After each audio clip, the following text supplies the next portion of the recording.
beneath the canopy of dense shadowed forests, where moss drapes ancient stones and mist winds between gnarled trees, there are places where time seems to bend. You will tread silent paths once marked by vanished soldiers, explorers, and entire communities feeling the weight of history pressing just beyond perception. Across continents, from the frozen expanse of Siberia to the misted glens of Scotland, from forgotten European villages to remote islands of the New World, strange anomalies whisper of moments when the past and present overlap. Faint lights, inexplicable disappearances, and echoes of lives long gone leave traces that defy conventional explanation. As you follow the footsteps of those who witnessed these events, you will encounter cryptic clues and tangible evidence that challenge the boundaries of reality itself, revealing unsettling possibilities hidden within the folds of time. The Moberly-Jourdain Incident, Versailles, France. On a warm afternoon in August 1901, the grounds of Versailles lay quiet beneath a pale summer sky, their paths and groves arranged with mathematical precision that had survived revolutions, empires, and centuries of visitors. The palace complex, once the centre of absolute monarchy in France, was by then a historical monument frequented by scholars, tourists, and artists. It was during this seemingly ordinary visit that two English academics, Charlotte Ann Moberly and Eleanor Frances Jourdain, experienced what would later be called the Moberly-Jourdain Incident, an episode that unsettled not only their understanding of history, but also the stability of time itself. Moberly was the first principal of St Hugh's College, Oxford, while Jourdain was her deputy. Both women were trained to observe and record methodically. Their visit to Versailles was not intended as a stroll. They were preparing for academic duties and had chosen the Petit Trianon area for its relative calm compared to the main palace. According to their later accounts, confusion began as they tried to find their way through the gardens, feeling disoriented despite carrying maps. Paths appeared unfamiliar, and landmarks did not align with the layouts they expected from guidebooks and prior study. As they walked deeper into the grounds near the Petit Trianon, the atmosphere reportedly shifted in subtle but unsettling ways. The light seemed flat and unnatural, colours muted, and the air unnervingly still, lacking the usual sounds of birds or distant voices. Moberly later described a sense of oppression and melancholy that seemed disproportionate to the pleasant surroundings.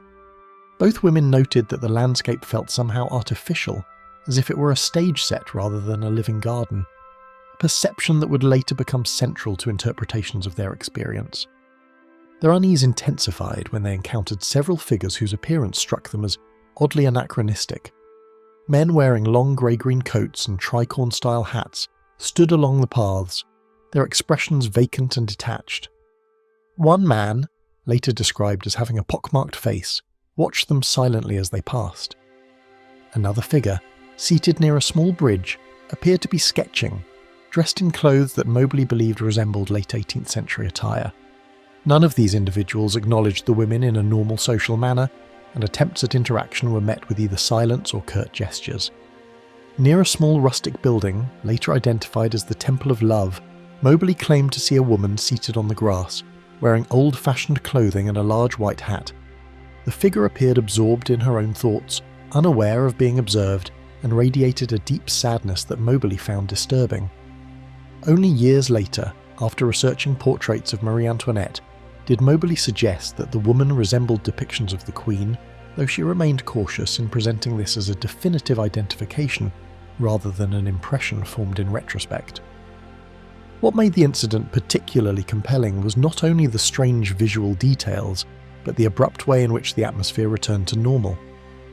As the women left the area and rejoined more familiar paths, the oppressive feeling lifted, colours brightened, and modern tourists began to appear once more. At the time, neither woman fully understood what had occurred, though both felt they had experienced something profoundly out of place. Initially, they discussed the episode privately, reluctant to frame it as anything supernatural or extraordinary. It was only after returning to England that Moberly and Jourdain began comparing their notes in detail. Independently, they had recorded similar sensations, descriptions of clothing, and moments of disorientation, often using remarkably similar language. They also began researching historical maps and accounts of the Petit Trianon area as it existed in the late 1700s. certain features they remembered, including the placement of paths and the existence of a now altered bridge, appeared to correspond more closely with pre-revolutionary layouts than with the gardens as they stood in 1901. In 1911, under the pseudonyms Elizabeth Morrison and Frances Lamont, the women published their findings in a book titled An Adventure. The decision to conceal their identities reflected awareness of how controversial their claims would be within academic circles. The book presented their experience cautiously, suggesting that they may have witnessed a form of retrocognition, a spontaneous vision of the past triggered by unknown psychological or environmental factors. Yet the detailed nature of their observations invited speculation that something more than imagination had been involved. In the years following publication, the case drew quiet attention from members of the Society for Psychical Research, an organisation already engaged in studying anomalous experiences with academic restraint. Eleanor Jourdain herself was a member, and correspondence from the period shows that the incident was discussed internally rather than dismissed outright. Investigators examined weather conditions recorded on August 10, 1901, confirming that the day was unusually hot and still, a detail often noted in other reported time-slip cases. Yet no environmental explanation was formally accepted, leaving the experience catalogued as unresolved rather than explained. Critics quickly responded, proposing alternative explanations rooted in psychology. Some suggested shared hallucination, confabulation, or unconscious knowledge of historical details that later surfaced as false memories. Others pointed to the possibility of costumed staff or historical reenactments, though no evidence exists that such activities were taking place at Versailles on that particular day. Notably, official records and staff accounts from the period do not document any organised events involving period dress near the Petit Trianon in August 1901. Supporters of the incident emphasised aspects that resisted easy dismissal. The women were experienced scholars, not prone to fantasy, and their initial reluctance to publicise the event suggested sincerity rather than sensationalism. Moreover, certain architectural details they described were obscure at the time and only confirmed through later archival research. These included specific features of garden structures that had been altered or removed by the early 20th century, information not widely available in popular guidebooks. Over the decades, the Moberly-Jourdain incident became a foundational case in discussions of time slips, a term later used to describe brief experiences in which individuals appear to enter another historical period. Similar reports from other locations, including Bold Street in Liverpool and parts of Versailles itself, have reinforced the idea that certain environments might facilitate such anomalies. While these later cases vary in credibility, they echo the same pattern of sudden immersion, sensory distortion, and abrupt return. Versailles remains a particularly potent setting for such theories, layered with emotional and historical resonance.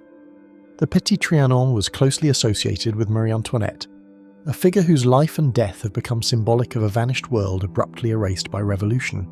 Some researchers have suggested that intense historical events may leave an imprint on physical locations, though no scientific mechanism has been demonstrated. Still, the idea persists that places steeped in trauma or transformation might behave unpredictably across time. Despite more than a century of debate, no definitive explanation has resolved the Moberly-Jourdain incident. It occupies an uneasy space between psychology, history, and speculation, supported by meticulous personal testimony, yet resistant to empirical testing. The women themselves never claimed to understand what they had experienced, only that it felt real, coherent, and external to their own imaginations. Their account endures because it refuses to settle comfortably into any single category of explanation. Today, visitors continue to walk the same garden paths, guided by maps that reflect centuries of redesign and restoration.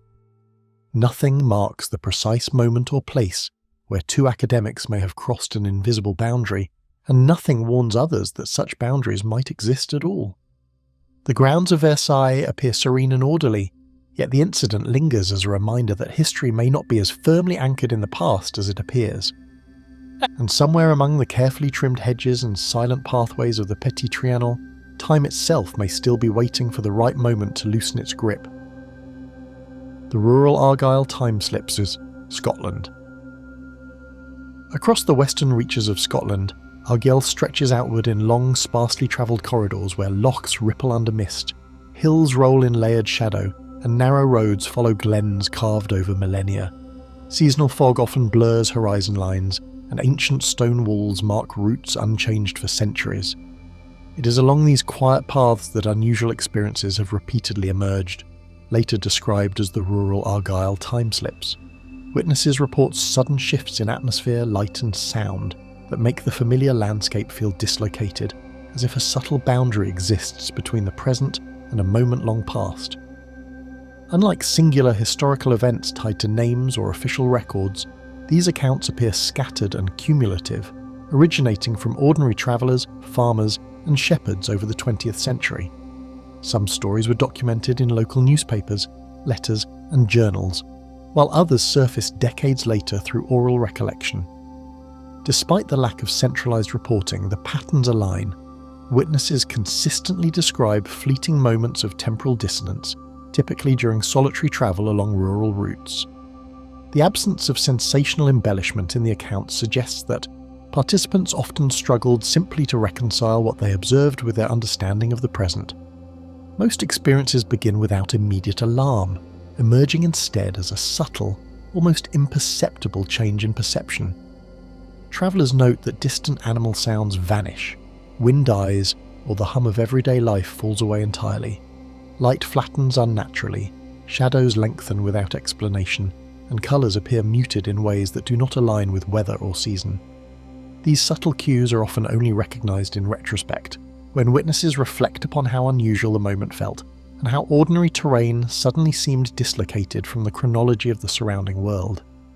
Witnesses frequently report encountering objects, structures, or figures inconsistent with the modern period. Hand tools, stone fences, wooden carts, or rudimentary farm implements appear briefly, complete with details suggesting construction methods from decades or even centuries earlier. Clothing observed on figures is described as plain, durable, and of styles that align with early rural Scotland, distinct from contemporary dress. Buildings or enclosures sometimes appear where maps show none, or where only ruins exist today. These visions are coherent and tangible in their moment, yet fleeting, leaving a striking impression without leaving physical traces. Attempts to approach or interact with these anachronistic figures are rare. Witnesses describe hesitation, difficulty walking toward them, or simply pausing as the moment dissolves. In some cases, as they step forward, the figures vanish entirely, leaving the landscape unchanged. This sudden dissolution is experienced as a natural ending rather than a violent or dramatic interruption, emphasizing the involuntary and uncontrollable nature of the anomaly.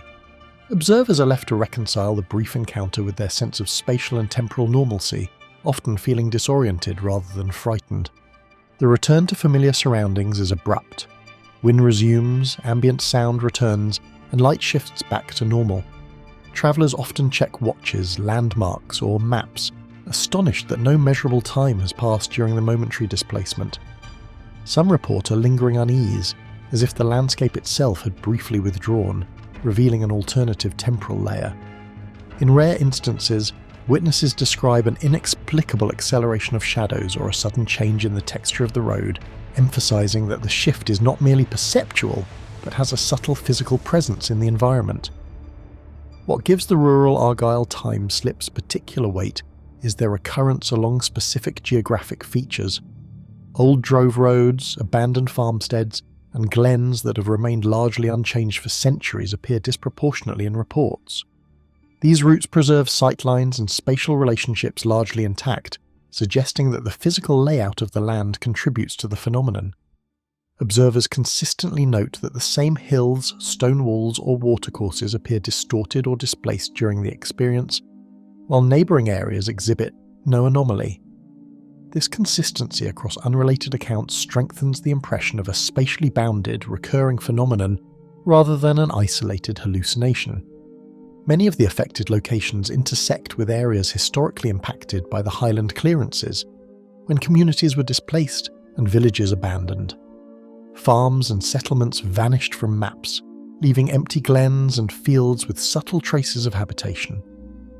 While no causal link can be established, these historical layers lend depth to the reports. witnesses may unknowingly traverse landscapes dense with human memory, where absent structures and roads leave behind impressions that the eye alone cannot reconcile, creating the uncanny sensation that time itself bends slightly to reflect what once existed. Archaeological traces scattered across the glens provide a subtle context for the anomalies, hinting at centuries of human habitation now largely invisible. Stone foundations, abandoned field walls, and small burial cairns persist quietly beneath grass and heather, often unnoticed by modern travellers. During some reported time-slip experiences, these features have appeared briefly in use or intact, aligning with the descriptions of vanished villages and older rural life. Surveys of the region confirm both the location and age of these remnants, reinforcing the sense that the landscape itself preserves temporal layers, quietly shaping what observers perceive when the unusual moments occur. Strikingly, folklore is rarely invoked in these accounts. Witnesses seldom attribute experiences to fairies, spirits, or other traditional supernatural agents. Instead, they describe a sense of temporary displacement or incongruity, noticing that the world appears misaligned for a brief moment. Skeptics and researchers alike have noted that the lack of mythological framing differentiates these experiences from common paranormal or folkloric tales, suggesting that the events are observed through modern perception rather than through culturally inherited narrative expectations. Environmental conditions appear to play a notable role in the phenomena. Witnesses frequently describe overcast skies, low cloud, dense mist, or complete stillness during episodes. Sounds are muted or absent. The usual rustle of trees and distant animal calls vanish unexpectedly. Temperature and humidity often seem inconsistent with the surrounding areas. While such weather is not unusual in Argyll, the consistency of these conditions in time-slip reports is striking, hinting at a subtle interaction between the landscape, atmospheric conditions, and whatever forces may underlie the temporal dislocation. Rational explanations have been proposed, including fatigue, monotony, sensory deprivation, and memory distortion. However, these accounts challenge such interpretations. They often include repeated visual and spatial details corroborated by historical maps, landmarks, or traditional architecture, which a disoriented observer would be unlikely to invent consistently. The sudden onset and precise boundaries of the anomaly further suggest that something external, rather than purely psychological, shapes the experience. The combination of environmental cues, spatial precision, and historical resonance resists simplification into conventional explanations. While similar reports exist in other regions of the world, Argyll remains distinct. Accounts here lack dramatic disappearances, spectacular apparitions, or elaborate narrative embellishments. They are quiet, fleeting, and tied closely to the continuity of the land itself. The phenomenon is not dependent on urban density, touristic interest, or institutional observation, but emerges spontaneously in places largely untouched by modern development, where human activity has been intermittent and the terrain retains a sense of permanence.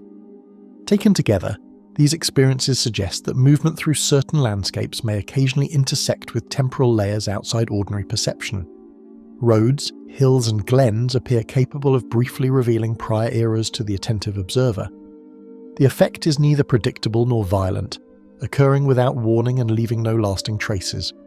Whether the mechanism is environmental, psychological, or something more enigmatic, the repeated consistency of location, time of day, and atmospheric conditions underscores a subtle pattern that defies easy dismissal. The human presence in Argyll seems almost incidental, as if the land itself preserves the capacity to expose moments from the past, waiting for travellers to pass through and witness them. Time, in these isolated stretches, behaves as a pliable dimension rather than a fixed line, accessible for fleeting seconds to those who move along the right paths under the right conditions. In the empty stretches of Argyll, the road ahead may not always lead through the present alone. The Toured Traveller, Tokyo, Japan. The hum of fluorescent lights and the steady shuffle of passengers filled the terminal at Tokyo's airport, where one man's arrival would quietly unravel the routine precision of customs and immigration. On an ordinary morning in 1954, officials were prepared for the expected flow of travellers, passports, and visas. What they did not anticipate was the appearance of a man claiming a country that did not exist. Tord, he said, was his homeland. Every detail he provided, from the location of cities to the functioning banks and roads, was offered with conviction, yet nothing corresponded to any map, atlas, or record known to the authorities. Officers first noticed the unusual passport as they ran it through scanners and checked stamps, expecting a routine confirmation. The document appeared authentic at first glance, with embossed seals, inked markings, and stamps from airports across Europe that seemed legitimate. Yet the country listed, Taured, did not exist. Officers consulted atlases, phone directories, and airline records, finding nothing that matched the traveller's claims. The discrepancy grew more troubling when the man showed additional documents, banknotes, a driver's license, and official correspondence, all bearing the name of Taured, each item consistent internally but impossible in reality. Questions mounted as staff attempted to verify visas, travel history, and airline records, only to encounter contradictions that defied the standard flow of airport bureaucracy. Each phone call to foreign embassies produced confusion or denial. International airline offices reported no flights originating from Taured. Customs forms, designed to verify legitimate international arrivals, offered no resolution. The man's insistence on having arrived through normal travel channels clashed with the stark fact that the country he claimed to come from could not be traced, leaving officials suspended between protocol and the surreal. The traveller answered calmly, describing a homeland with detailed geography, a functioning currency, and a government that mirrored real-world nations, all claimed to exist beyond the edge of official maps. He spoke of cities, highways, and local customs with the precision of someone intimately familiar with them. Officers noted his confidence and fluency in matters of law, finance, and daily life within Taured, yet cross-referencing with global authorities yielded nothing. The more detailed he became, the more intractable the paradox appeared, as if reality itself had fractured at the edge of what officials considered possible. Other passengers and nearby employees watched with unease as routine procedures slowed, the normal rhythm of arrivals and departures suddenly punctuated by a case that made no sense. Conversations hushed as airport staff whispered among themselves. Lines backed up. Travellers' boarding schedules were disrupted by the repeated verification processes surrounding a single man. Despite the chaos, the traveller remained composed, polite and cooperative, intensifying the dissonance between his ordinary comportment and the extraordinary impossibility of his presence. Customs officers examined every element of the man's documentation. Authentic-looking stamps, handwritten notes and airline tickets, all seeming legitimate, yet from a country no historian or diplomat could confirm. The passport bore signatures of officials who, if Taured existed, would have been entirely unknown to any international registry. Airline tickets were issued in proper formats for the period, yet the originating city could not be located. Each item in isolation appeared believable, and yet collectively they formed a puzzle with no solution, compelling officers to confront the limits of verification and the absurdity of the claim. Even the traveller's luggage offered anomalies that perplexed airport staff, containing items inconsistent with any known country or manufacturer. Inside, clothing bore labels with unfamiliar logos and materials, while printed documents included maps of cities and roadways that matched nothing on global charts. Some small items, such as coins and packaged goods, displayed plausible design and craftsmanship but could not be traced to any recognised origin. These objects lent additional credibility to the traveller's claims while reinforcing the impossibility of his presence, suggesting that either an unrecognised society exists, or that he'd somehow arrived from a world or time outside the bounds of normal verification. Attempts to locate Taured on maps, in international records, or through embassy contacts proved futile, leaving a growing tension among staff who could not reconcile paper with reality. Atlases, encyclopedias, and global trade directories offered nothing. Authorities reached out to nearby embassies, airline headquarters, and even intelligence offices, but none could confirm the existence of Taured. Every resource designed to validate travel or nationality failed. Within the bustling, orderly environment of the airport, the anomaly stood out sharply, a single human presence challenging decades of procedural certainty. Despite the impossibility of the documents, the traveller's behaviour remained consistent. He used ordinary currency correctly, conversed fluently in Japanese, and navigated airport procedures with ease. He seemed aware of contemporary events, current airline protocols, and international norms. His knowledge was neither eccentric nor fabricated. It was practical, grounded in reality as experienced by citizens of real countries. Officers recorded these interactions meticulously, noting that the man's comportment reinforced the unsettling nature of the incident. He was credible, yet in a context that rendered his existence impossible.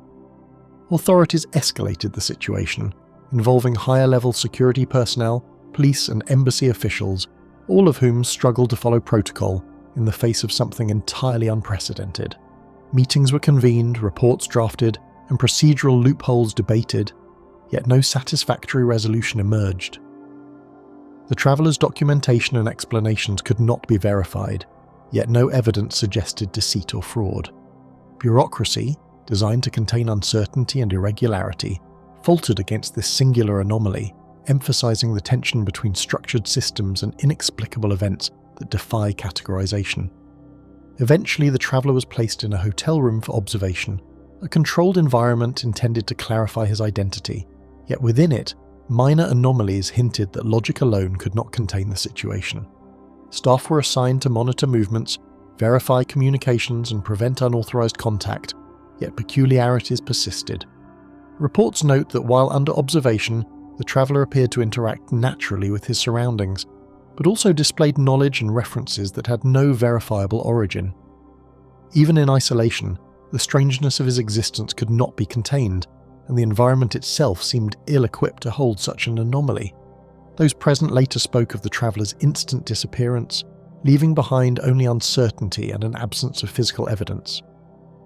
Security logs, room checks and surveillance confirmed the area remained undisturbed. Belongings vanished or were accounted for mysteriously. Witness statements emphasized the surreal experience, a human being present in every ordinary way simply ceasing to exist within a controlled, monitored space. The unresolved disappearance compounded the mystery, as those involved were left with procedural records devoid of a subject to attach them to. Analysts and curious observers speculated on what could account for the incident: temporal displacement, a portal, or a momentary misalignment between realities, all suggestions grounded in the impossibility of conventional explanation. Researchers have cited the Tord case alongside other anomalous travel incidents, noting its uniqueness in combining documented evidence, witness credibility, and sudden disappearance. While physical portals have never been observed, the events surrounding the Tord traveller invite consideration of alternative dimensions, temporal anomalies, or unexplained intersections of realities that challenge conventional understanding. The Tord case continued to challenge perceptions of order and control, illustrating how even the most structured environments can be rendered powerless by a single anomaly that refuses to fit existing rules.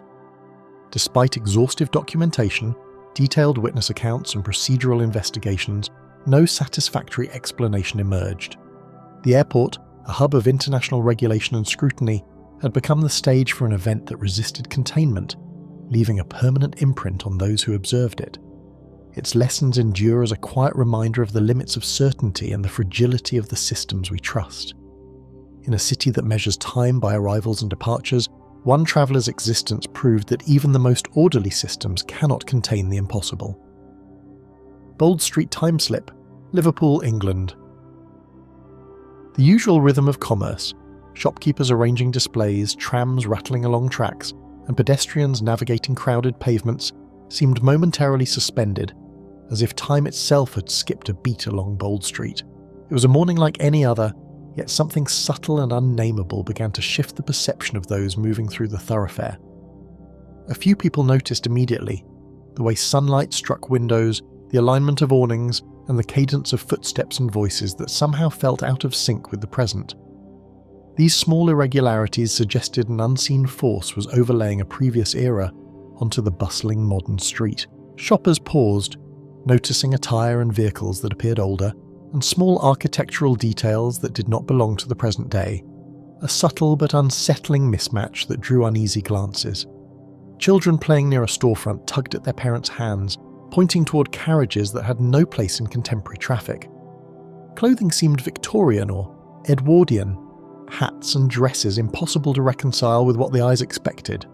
Even advertisements plastered on windows looked faded and hand-painted, as if borrowed from a forgotten decade. Pedestrians murmured among themselves, struggling to explain what they were witnessing without succumbing to incredulity. As the anomaly spread, more pedestrians became aware of the discordance. Gas lamps flickered beside electric lighting, and horse-drawn carriages mingled inexplicably with motorcars in a scene that should have been impossible. The effect was neither fleeting nor isolated. It was cohesive, a temporary layering of past over present. Street signs that had been removed decades prior appeared exactly where photographs had documented them. Shop names long replaced were suddenly legible. The streets were simultaneously recognizable and alien, leaving witnesses with an unsettling sense that time itself had bent, allowing two realities to occupy the same space momentarily.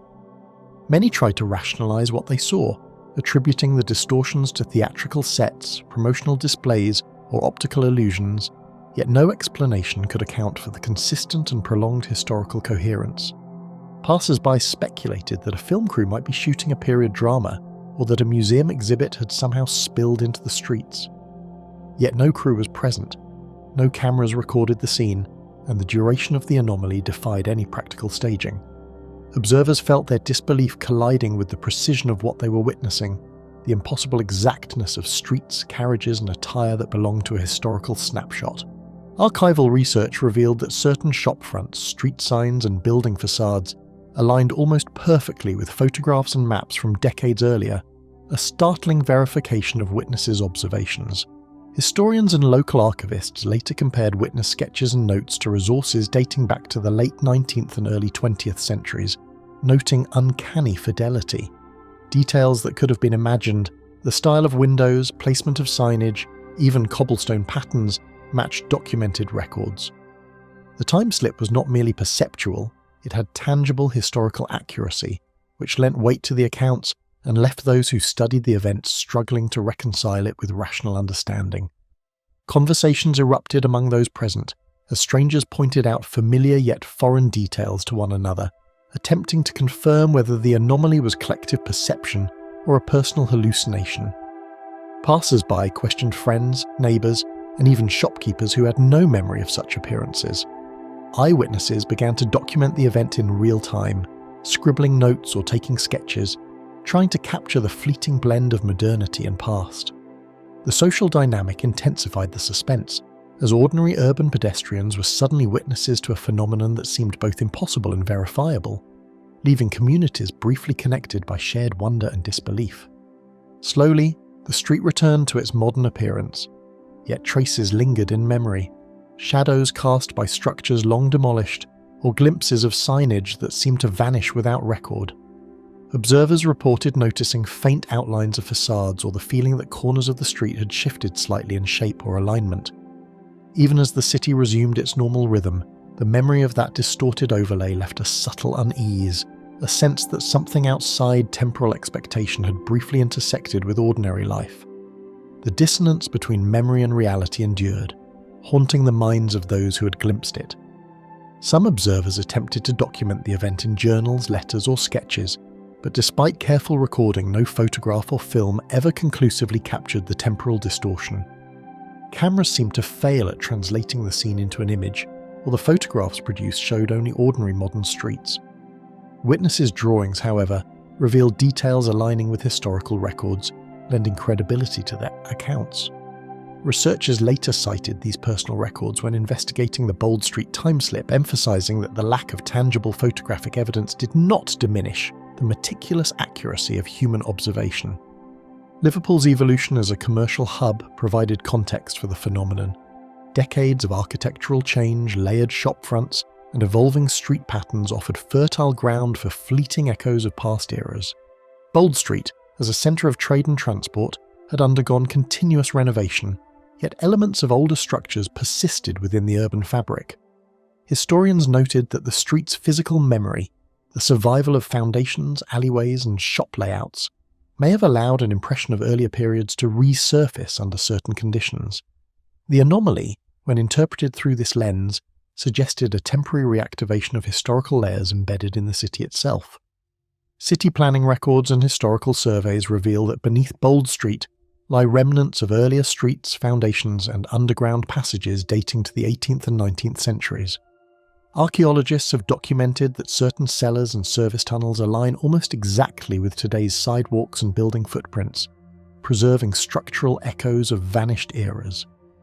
During heavy pedestrian traffic or unusual atmospheric conditions, these hidden layers may subtly influence perception, casting reflections, shadows, or impressions that synchronize with surface architecture.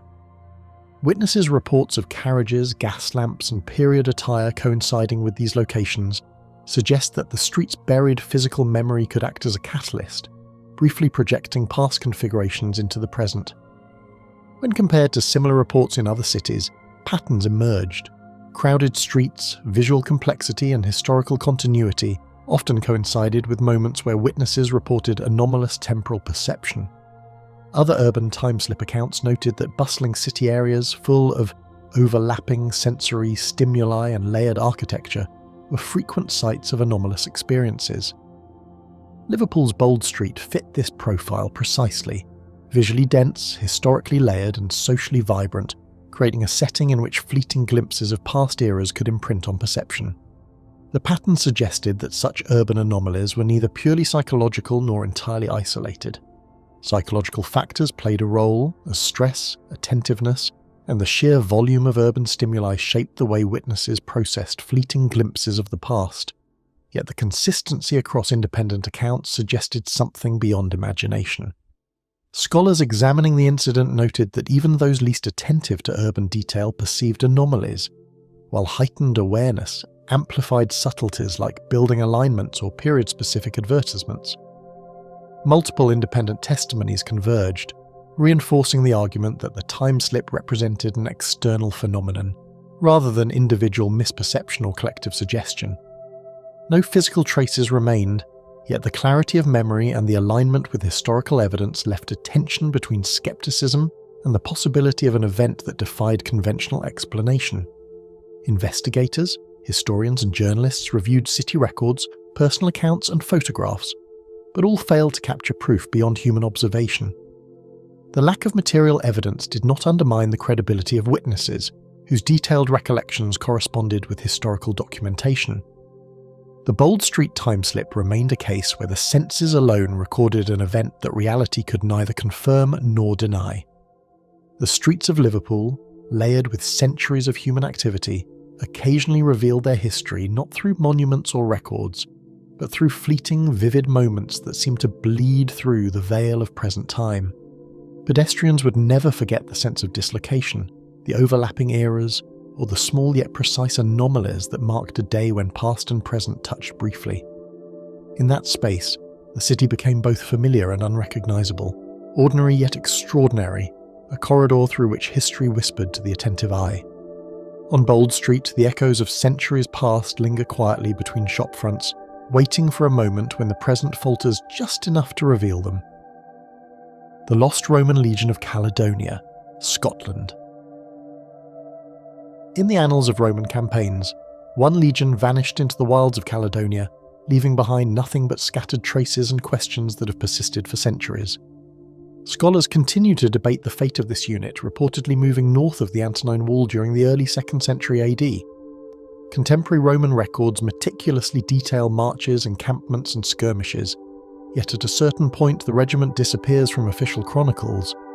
The sudden absence is striking given Rome's reputation for discipline, documentation, and logistical precision. The mystery lingers across centuries, inviting speculation that something beyond conventional understanding may have intervened. Historical records describe the legion's precise movements along the northern frontier, yet after a certain point the meticulous accounts abruptly cease, leaving a conspicuous absence that has baffled scholars. Roman military historians note that campaigns in the region were fraught with resistance, difficult terrain, and logistical challenges, but none of these accounts explain the total disappearance. Even careful correspondence between commanding officers fails to account for the legion's ultimate fate. The contrast between the thorough documentation of Roman campaigns elsewhere and the gaps here amplifies the enigma, suggesting that the events in Caledonia defy ordinary historical explanation and hint at possibilities not considered in traditional analysis. Tacitus and other chroniclers note Roman ambitions to secure Caledonia, but even these detailed sources hint at difficulties and disappearances that seem inconsistent with the empire's disciplined approach to warfare. Tacitus writes of ambushes, guerrilla tactics, and hostile tribes, painting a picture of a persistent threat, yet no detailed report explains the sudden cessation of the legion's presence. Archaeologists and historians repeatedly cross-reference Roman itineraries with local sites, but the lack of corroborating evidence leaves historians with an incomplete narrative. The absence becomes more mysterious when considering that Roman legions were trained to operate in hostile territory. Their disappearance implies an extraordinary or anomalous circumstance. The Scottish landscape, with its dense forests, misted glens, and hidden lochs, forms a natural labyrinth that may have concealed the legion from both history and the empire itself. Thick underbrush and mountainous terrain would have slowed movement, masked activity, and limited visibility, offering potential cover for an ambush or accidental dislocation. Yet the same terrain would have made survival for a large, organised military unit nearly impossible for an extended period. The land itself seems to guard secrets, leaving only occasional artifacts and faint impressions of human presence. Even modern exploration struggles against the density of these highlands, which retain their ancient character despite centuries of settlement and change. Archaeological finds, including coins, fragments of armour, and weapons, occasionally surface far from known encampments, raising questions about how and why they appeared in these anomalous locations. Some items are discovered along remote riverbanks or in peat bogs, where preservation conditions are exceptional, yet the distribution does not always correspond with known Roman routes. Certain sites yield material consistent with Roman design and manufacture, but unaligned chronologically with the expected timeline of the legion's movements. These findings have been documented meticulously, yet they offer only tantalizing fragments, leaving gaps that traditional military history cannot easily reconcile. Local legends speak of Roman soldiers glimpsed marching silently through the highlands, only to vanish without a trace, stories preserved through generations as whispers of unexplained phenomena. Villagers recount apparitions of disciplined ranks moving along hill ridges or disappearing into fog, sometimes leaving impressions of recent passage in the soil. Such tales, recorded by folklorists in the 19th and 20th centuries, often align with areas where Roman artifacts have been recovered. While folklore cannot replace evidence, the recurrence of these accounts across separate communities adds weight to the argument that something anomalous, beyond a simple legend, may have occurred. Some artifacts appear unusually preserved or out of chronological alignment, prompting debate among researchers over whether natural processes or unknown forces could account for these discrepancies. For instance, iron fragments may show less corrosion than expected, or pottery shards appear in stratigraphic layers inconsistent with Roman occupation dates. Scholars examining these anomalies consider environmental factors, soil composition, and hydrology, yet some items resist conventional explanation.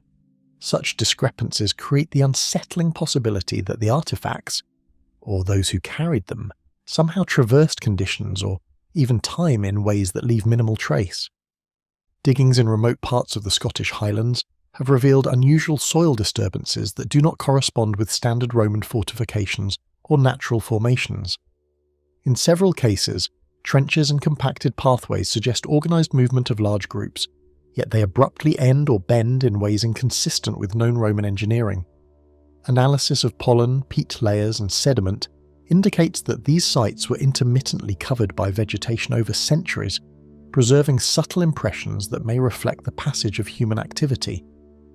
The combination of organised layout and sudden disappearance reinforces the possibility that the legion encountered an extraordinary event, leaving behind only enigmatic traces embedded in the land itself. Roman tactical manuals and military strategies demonstrate the legion's expected precision, yet the disappearance defies conventional reasoning, suggesting an event beyond ordinary logistical or battlefield mishaps. Commanders would have followed established routes, maintained supply lines, and ensured the cohesion of their forces even in hostile terrain. The sudden disappearance of an entire legion contradicts these procedures, raising questions about what could have disrupted such a disciplined unit. Scholars debate whether environmental catastrophe, enemy engagement, or phenomena currently beyond comprehension could account for the lack of survivors or documentation. Other historical examples of lost legions or mysteriously vanished armies around the world share eerie parallels, hinting at patterns that challenge purely historical explanations. From the legions of Crassus at Carrhae to elusive campaigns in Central Asia, large military units have occasionally vanished with minimal trace. While these events often have plausible tactical explanations, their recurrence invites speculation that factors beyond ordinary warfare, geographical, environmental, or even temporal anomalies, may play a role. Comparative analysis suggests that the Caledonian disappearance is not unique, though the available evidence renders it especially compelling and mysterious.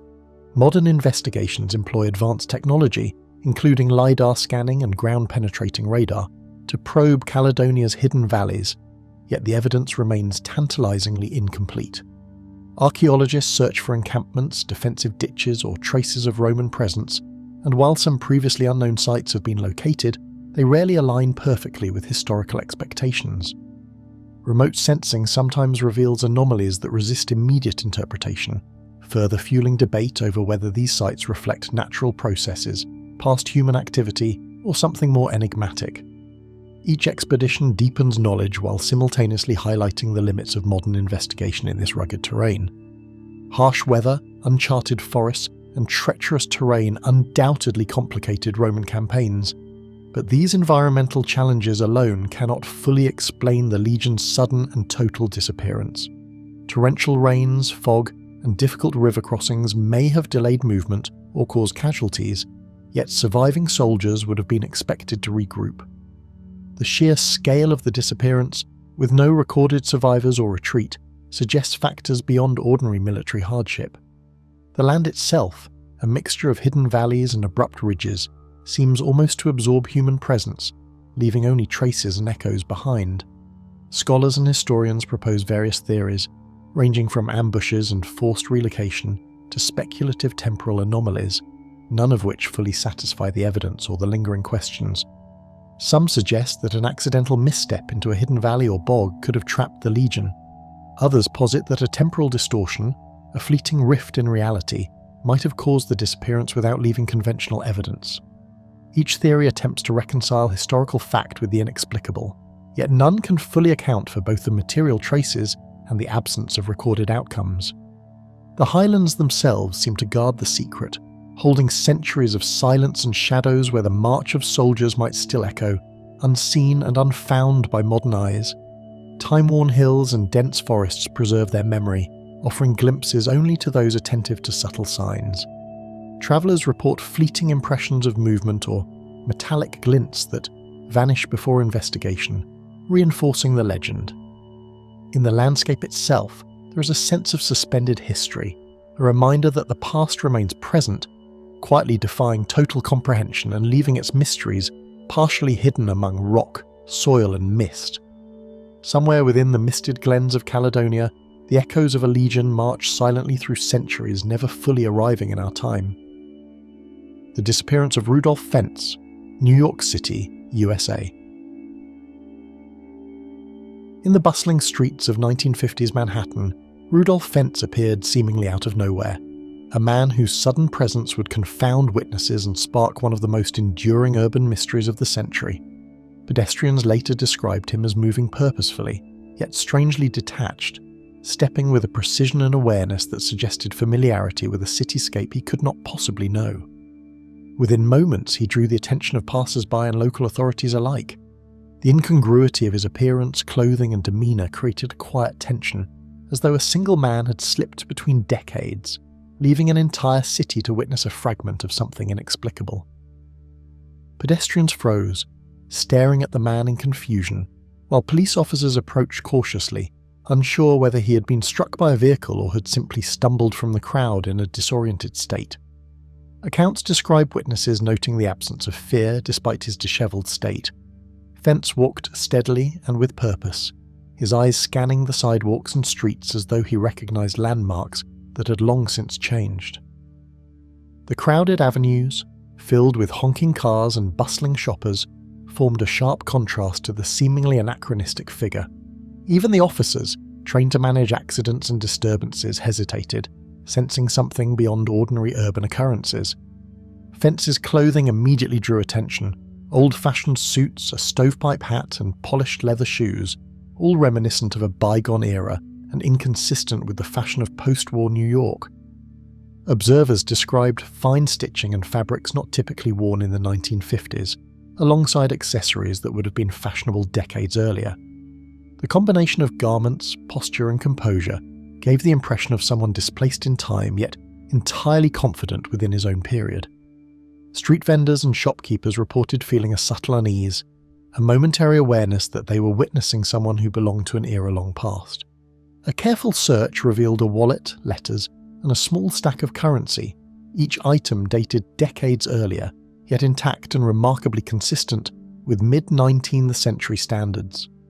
The coins, bills, and handwritten correspondence were examined and found authentic to their period, including stamps, seals, and ink that corresponded to a time long before Fence's apparent arrival. The letters contained addresses, names, and references that no longer existed in contemporary Manhattan, raising immediate questions about how such items could appear on an individual walking the streets in 1950. Their presence lent a tangible dimension to what might otherwise have seemed a simple urban oddity. Police records note that despite questioning, no identification could be traced to Fence, and city directories, employment records, and census data contained no reference to his existence in contemporary Manhattan. Officers attempted to locate relatives, employers, or acquaintances, yet every inquiry led to a dead end. The absence of official documentation for a man who carried clearer identification and correspondence from decades prior only heightened the mystery. Even those who witnessed him up close could not reconcile his tangible presence with the lack of official recognition, leaving an enduring question as to whether he truly materialized from another time. Historians and investigators later attempted to trace his origins through missing persons records, old city maps, and genealogical data, but each avenue ended in a dead end, leaving Fence unaccounted for in every document. Searches through 19th and early 20th century archives failed to uncover any evidence of his employment, residence, or family connections. Researchers examined ship manifests, city registries, and legal records, discovering minor anomalies but nothing definitive. This absence of corroboration, combined with the material evidence carried by Fence, created a tension between fact and impossibility. It was as though he had existed fully in the past, only to appear fully in the present without transition. The letters and business cards carried by Fence bore authentic stamps and seals, corroborated by specialists, yet their content referenced names and addresses that had ceased to exist decades prior. The combination of tangible authenticity and chronological impossibility created what some investigators have described as a paradox. Experts in archival materials verified their legitimacy, ruling out forgery or contemporary reproduction. Yet these items' presence on Fence suggested he had travelled in some inexplicable way from a vanished past into mid-20th century Manhattan. The anomaly of his possessions provided one of the clearest indications that the incident might involve temporal displacement. Newspaper reports from the time recorded the incident with varying degrees of skepticism, capturing witness statements while also noting the difficulty of verifying such an extraordinary event within a crowded city. Headlines described the appearance of a man seemingly from another era, and columns recounted interviews with police officers and bystanders. Editorial opinions range from incredulity to fascination, yet no consensus emerged. Even decades later, researchers revisiting these accounts are struck by the level of detail in witness statements, which consistently describe the man's demeanour, dress, and the anachronistic items in his possession. Public reaction was a mixture of disbelief and fascination, with rumours spreading quickly through Midtown Manhattan about a man who had allegedly stepped through time itself and appeared among them for only a brief, confounding moment.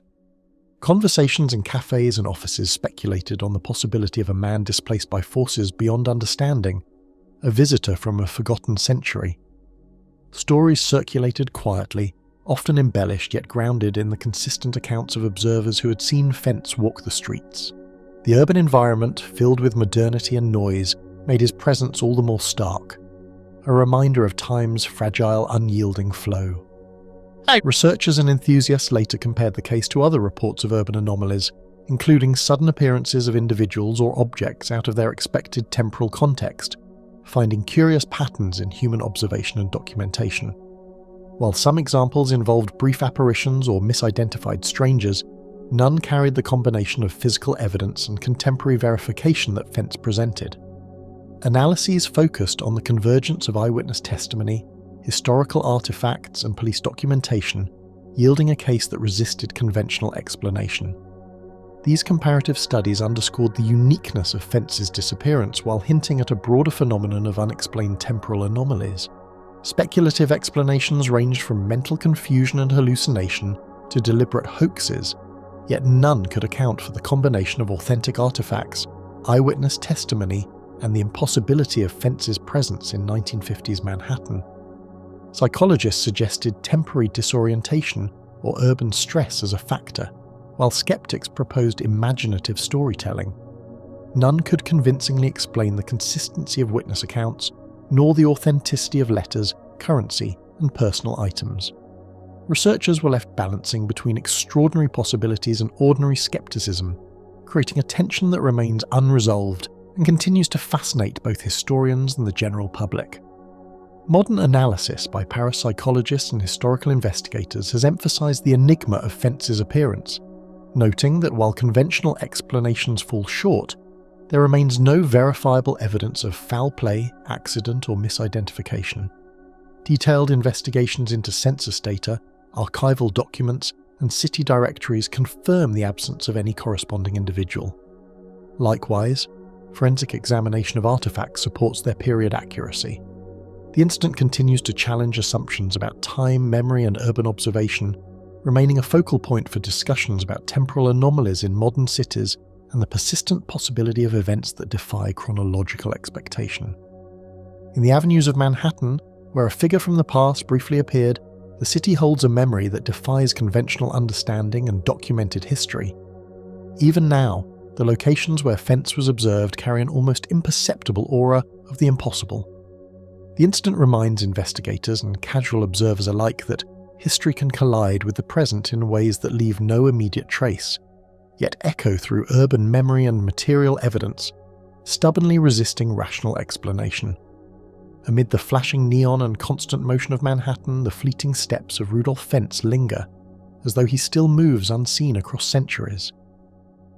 The Chronovisor Experiments, Vatican City, Italy.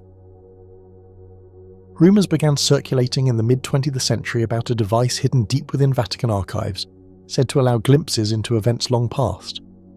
Known as the Chronovisor, it was alleged to function like a window through time, displaying scenes of historical moments as if they were unfolding in real time. Only a select few, including scientists and clergy, were supposedly permitted to operate it, and their testimonies, fragmented and sometimes contradictory, hinted at extraordinary experiences.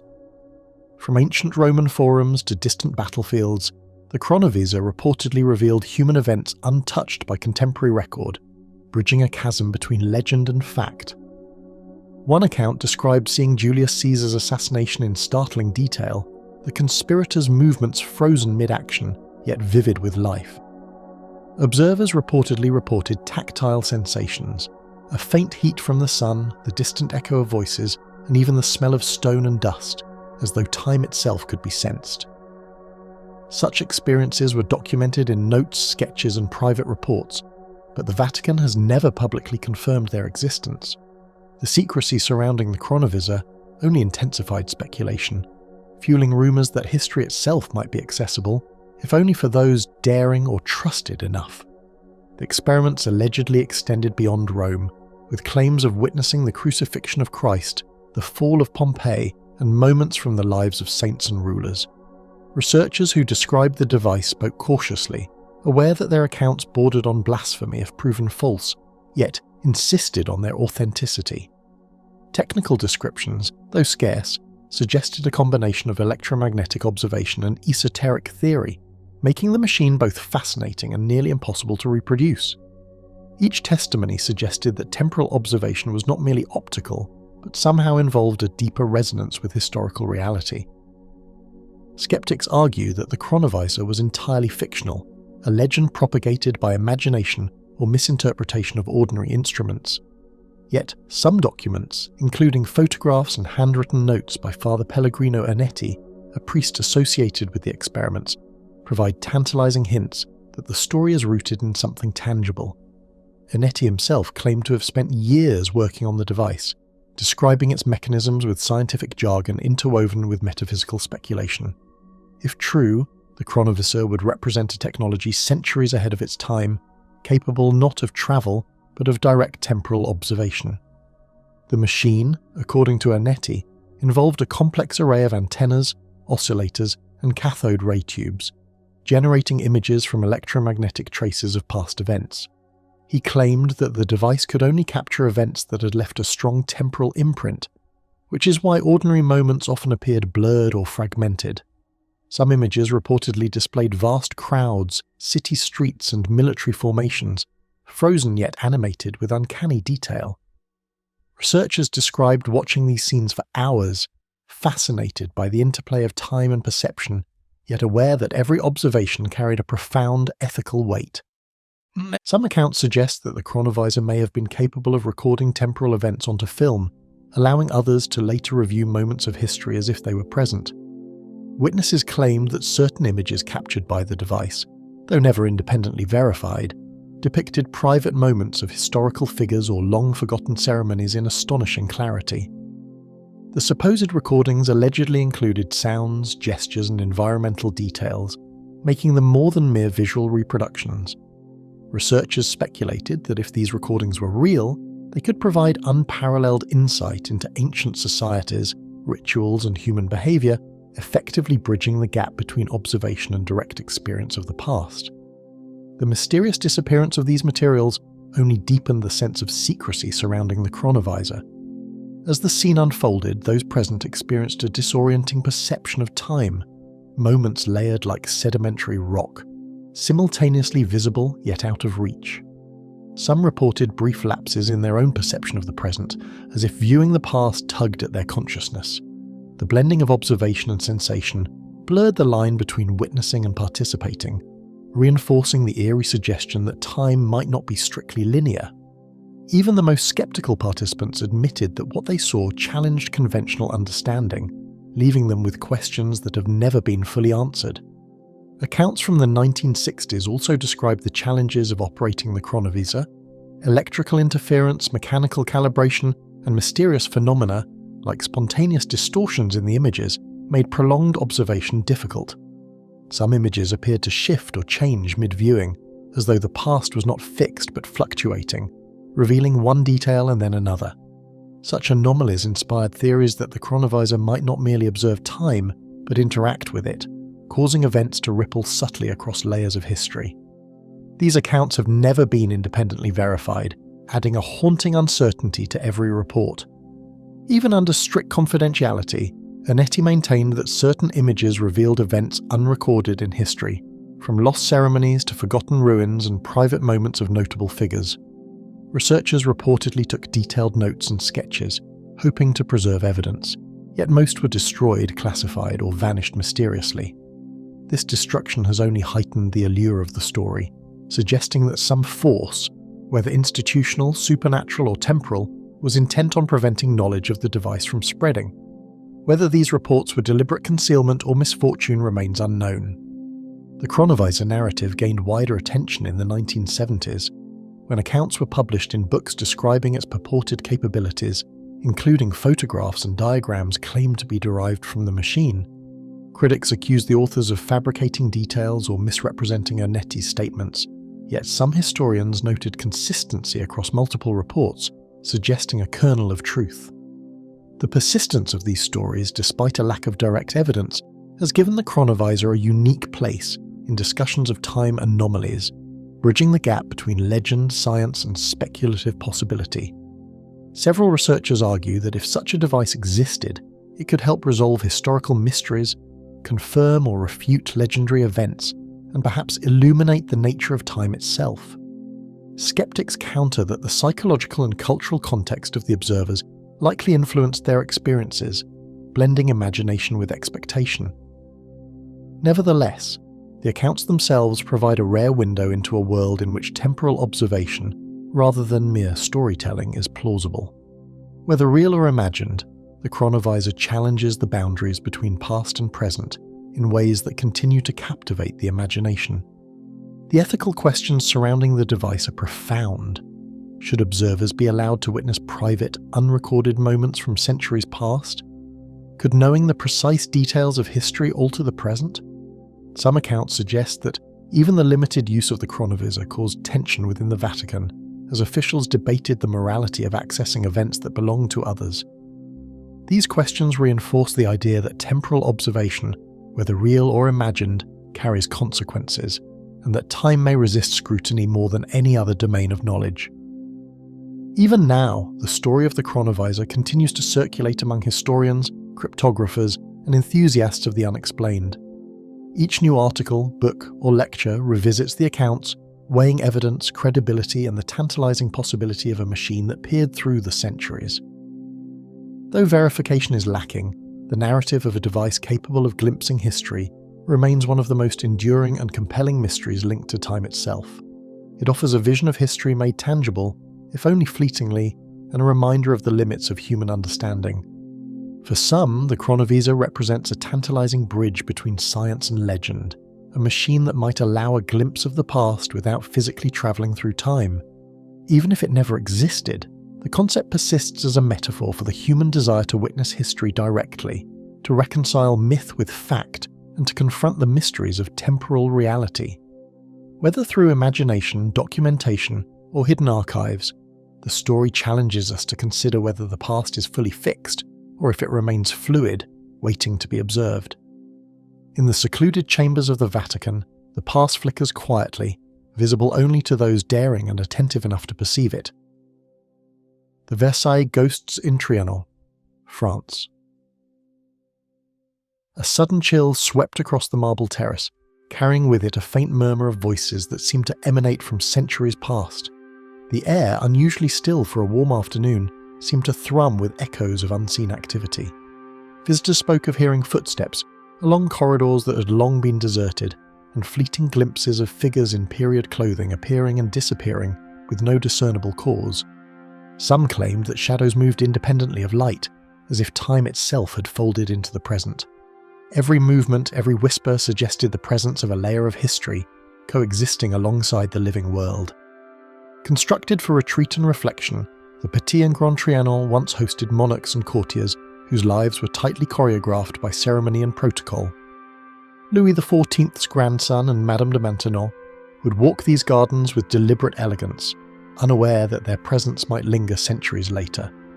The architecture, designed for privacy and leisure, created secluded corridors and enclosed salons where sound carried strangely, giving even ordinary footsteps an almost musical resonance. Marble balustrades, ornamental fountains, and ornate mirrors captured reflections that sometimes seemed to distort time itself, creating an environment in which the past could, for a moment, intrude upon the present.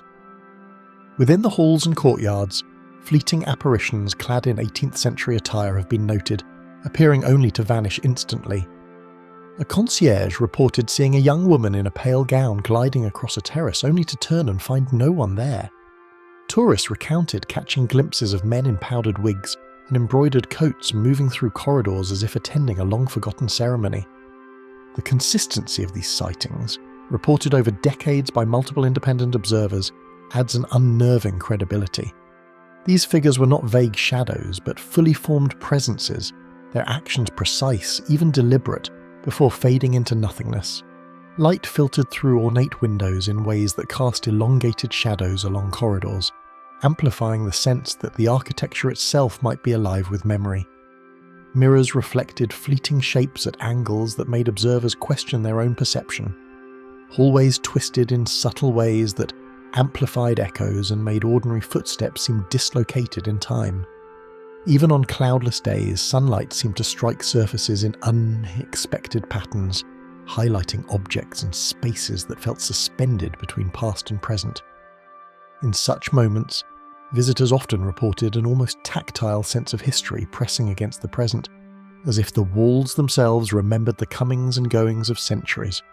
At certain hours, visitors reported hearing the delicate strains of harpsichords or the echo of distant conversation, perfectly synchronized with documented historical events. A musician practicing in a modern salon claimed that the notes he played were momentarily answered by a harmonization that could not have originated from any nearby source. Historians visiting the Trianon have noted the correspondence between reported sounds and the timing of long-recorded royal ceremonies. Some witnesses describe the voices speaking in formal address, matching French idioms of the 18th century, lending weight to the suggestion that these were not mere auditory illusions, but echoes of real moments frozen in time. Investigators, ranging from security personnel to historians, attempted to capture evidence through photography, detailed logs, and environmental measurements, often recording anomalies that defied explanation. Cameras occasionally revealed faint outlines of figures, only for the images to vanish upon review. Logs documented sudden drops in temperature, inexplicable shadows, or objects seemingly moved by unseen hands. Even attempts to reproduce the experiences under controlled conditions failed, suggesting that the phenomenon was selective or transient. These findings, while inconclusive, create a compelling case for a persistent, unexplained presence within the Trianon that could not be dismissed as folklore alone. Patterns emerged across decades. Apparitions appeared in the same salons, along identical paths, and at similar times of day, hinting at a consistency beyond chance.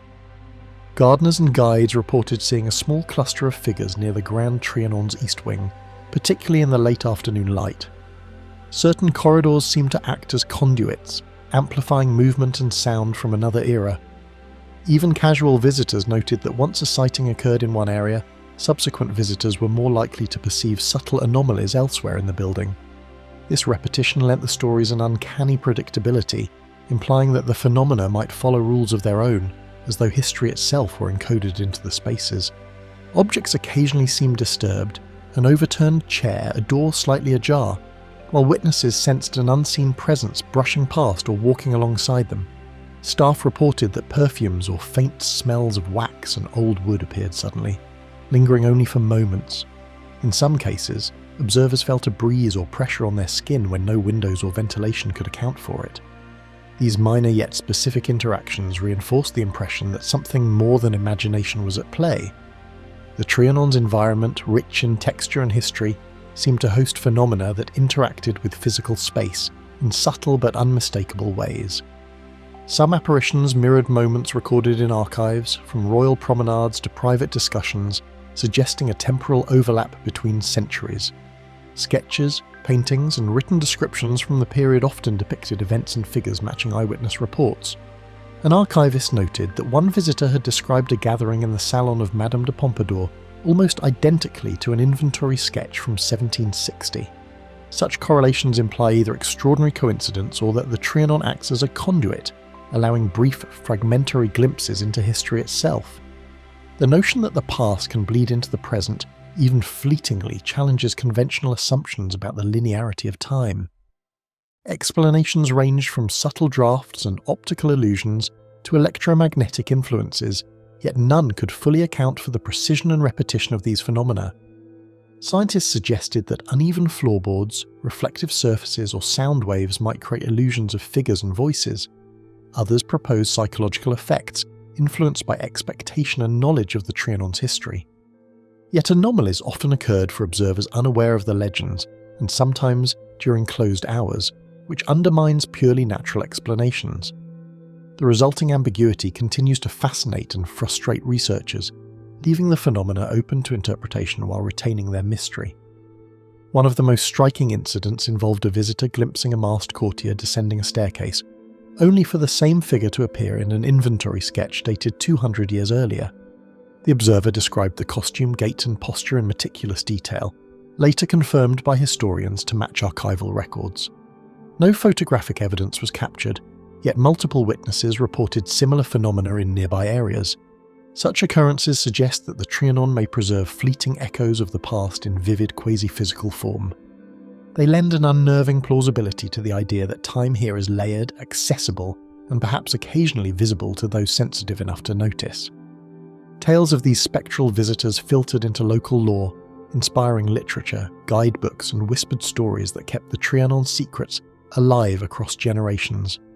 Writers and poets referenced shadowy figures wandering the gardens or corridors at dusk, amplifying public fascination.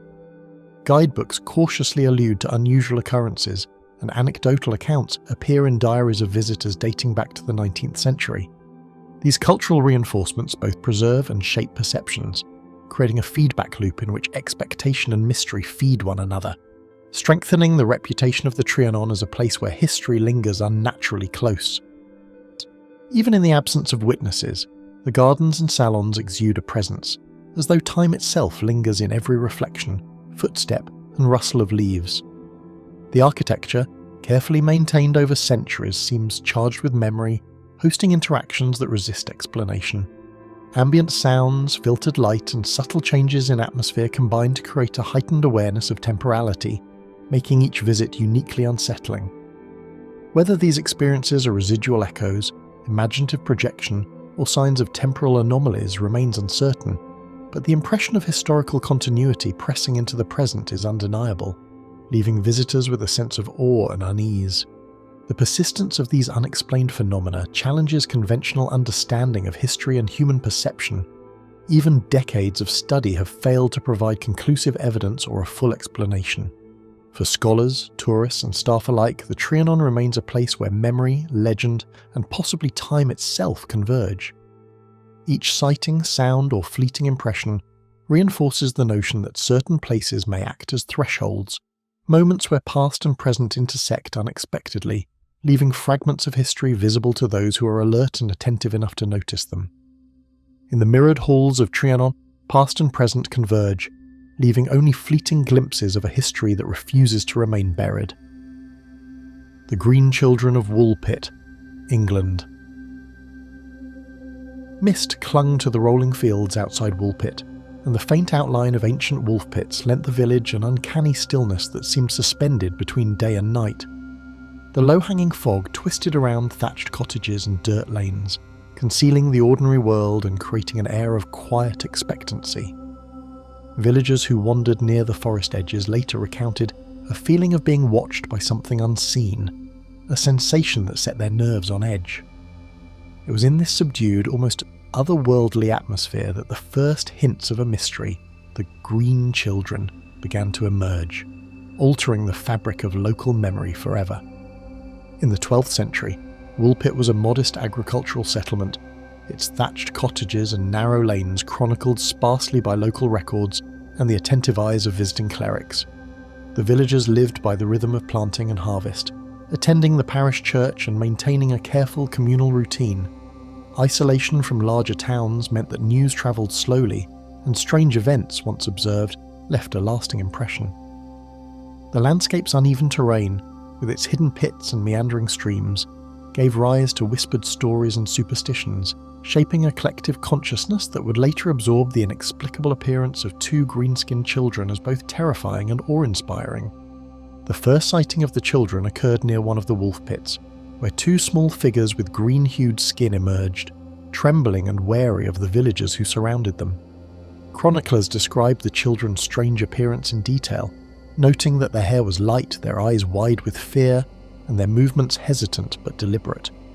Initial attempts to approach them were met with panic, as the children seemed to retreat instinctively toward shadows or hidden corners. The villagers, both curious and cautious, formed a ring around them, unsure whether to offer aid or retreat. In these earliest encounters, the extraordinary nature of the children became impossible to dismiss. At first sight, the children wore unfamiliar clothing, displayed unusual physical proportions, and consumed beans and other strange foods with evident urgency.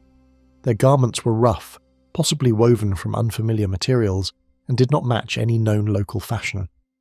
Chroniclers recorded that they seemed unaccustomed to sunlight, sometimes recoiling or shielding their eyes, and that their movements suggested both alertness and vulnerability. The food they initially craved was raw or minimally cooked, often vegetables that were readily available but considered unorthodox for local children. Every detail compounded the sense that these arrivals were entirely foreign to Woolpit and its customs.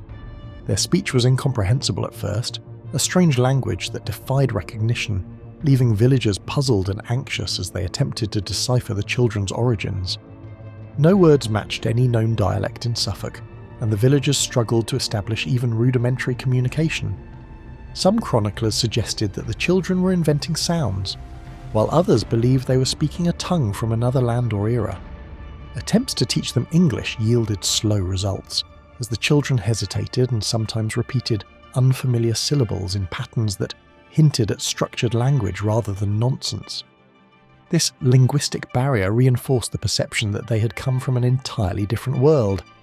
Over time, the children gradually learned the local tongue, yet their skin retained a faint green tint, and certain behaviours, such as avoiding sunlight, continued to mark them as otherworldly. They became able to respond to questions, recount portions of their story, and interact with villagers more normally, yet traces of their original mystery persisted. Chroniclers noted that the green hue faded slowly but never completely, and that one of the children eventually integrated into village life while the other reportedly fell ill and died. Their adjustment offered a fragile bridge between the ordinary world and a reality that seemed to defy conventional understanding, leaving lingering questions about their true origins. Within academic circles, numerous theories have emerged, from foreign exile and concealed communities to extraordinary scenarios involving accidental entry through temporal or dimensional portals. Some have suggested the children were Flemish or Spanish, displaced by conflict or famine, yet linguistic and cultural details fail to align neatly with known populations. Others hypothesize that they were inhabitants of an underground settlement or subterranean world, surviving in isolation before emerging into Woolpit. More speculative interpretations entertain the idea of a rift in space or time, a transient corridor connecting Woolpit to another location, era, or even dimension, allowing their sudden appearance to remain both inexplicable and tantalizing. Tales of green-skinned beings and mysterious arrivals recur throughout European folklore, suggesting that Woolpit's events were part of a broader pattern of unexplained crossings in medieval imagination. Stories from England, Germany and Scandinavia reference strange children, forest spirits, and liminal beings with unusual pigmentation or habits. These accounts often share common elements: sudden appearances, unfamiliar language, fear of sunlight, and gradual assimilation. Whether folklore inspired the chronicler's reports or reflects a deeper unrecorded truth, the parallels are striking. The repetition of these motifs across regions reinforces the sense that the green children were part of a phenomenon that exceeded simple explanation or coincidence. The villagers' reactions mixed fear with compassion, as chroniclers described efforts to provide food, shelter, and understanding, revealing the human dimensions of encountering the inexplicable. Families took the children into their homes, attempting to normalize their lives while observing every unusual detail. Priests recorded baptisms and offered instruction in faith, sometimes interpreting the children's arrival as a divine test or intervention. Despite practical concerns, clothing, nourishment, social integration, many villagers showed empathy and curiosity, creating an atmosphere in which the extraordinary event was witnessed, documented, and preserved for posterity. Their responses provide a human lens on a mystery that challenges conventional reality. The fate of the children remained partly unresolved.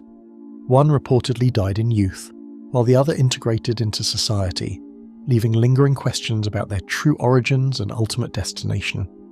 Accounts suggest that the surviving child eventually married and lived in relative normalcy, yet the extraordinary circumstances of their arrival were never forgotten. Chroniclers continued to record details for decades, capturing nuances of appearance, behaviour and speech that modern scholars examine with interest and skepticism.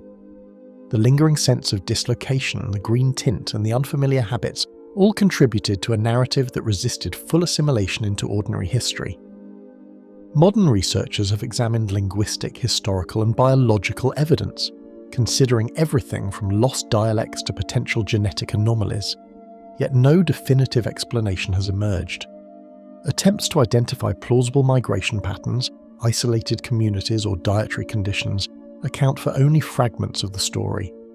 Genetic hypotheses remain speculative due to the lack of physical samples, while sociocultural theories, though informative, cannot fully reconcile the simultaneous strangeness of appearance, language and behaviour. Each line of inquiry leaves gaps that suggest the children's arrival was not entirely terrestrial, and possibly not entirely bound to ordinary chronological or spatial constraints. The surrounding landscape, tunnels, forest edges and the wolf pits themselves offers a geography that seems charged with secrecy, perhaps the kind of liminal space where ordinary rules of time and place are loosened. The pits, used for trapping wolves, were deep and shadowed, capable of hiding movement or sound.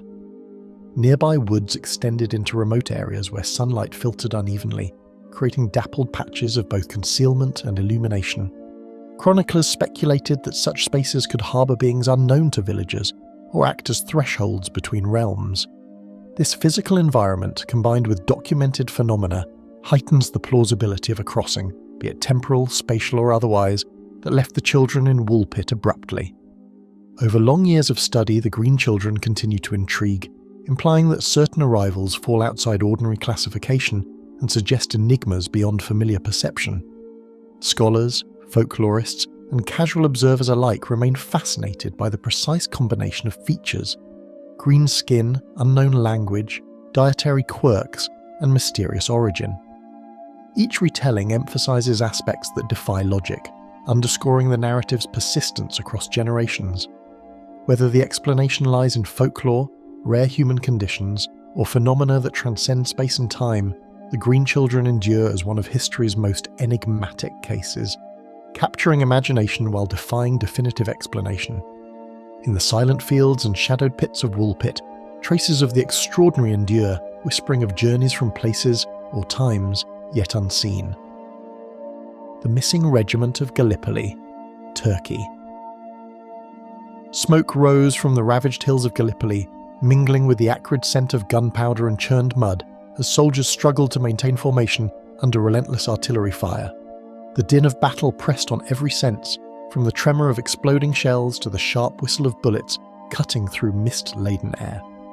Amid the chaos, confusion reigned. Visibility was limited, and sound echoed strangely across the undulating landscape. It was into this environment that a regiment noted for its discipline and cohesion advanced, only to later vanish without a trace, leaving comrades and commanders bewildered by a silence that defied explanation. In 1915, the Gallipoli campaign represented a desperate strategic gamble for the Allied forces, a push to control the Dardanelles and force a passage to Constantinople. Military planners hoped to open a route to Russia and relieve pressure on the Eastern Front, yet they underestimated the difficult terrain and the intensity of Ottoman defence. Coastal cliffs, hidden gullies, and dense scrub complicated every movement, and supply lines were fragile. Soldiers endured fatigue, hunger, and the constant threat of sniper fire. It was in this context that the disappearance of a single regiment became more than a minor anomaly. It became a haunting gap in an already chaotic campaign. Among the battalions, one regiment stood out for its disciplined advance, yet its movements would soon vanish from official records, leaving behind a disquieting gap in military documentation. Composed of men drawn from several regions, the unit had shown courage and coordination in prior engagements. Their presence was noted by multiple officers, yet after a particular manoeuvre near a fog-shrouded ridge, their traces seemed to evaporate. Orders were given and executed, positions reported, but subsequent logs contain no clear record of their status. For historians, this absence is especially curious because every other unit's movements were meticulously documented amidst the confusion of battle. Reports indicate that the regiment engaged in coordinated manoeuvres through steep trenches and coastal ridges, but after a particular advance, they seemingly disappeared without leaving survivors or confirmed casualties. Witnesses spoke of the men moving into areas shrouded by fog that rolled in with sudden intensity, obscuring vision entirely. Shellfire and smoke from burning brush masked sound, creating a sense that entire platoons might vanish from perception. Observers described seeing figures enter ravines and gullies, only for them to vanish as if swallowed by the earth itself. The regiment's absence was noted hours later, yet no trace, equipment, bodies, or tracks remained to account for their fate. Officers and nearby units later recounted confusion and sudden disorientation, describing thick fog rolling in at an unusual speed and strange echoes across the battlefield that defied explanation. Some soldiers recalled moments where landmarks appeared to shift or disappear entirely, causing temporary panic and forcing units to halt.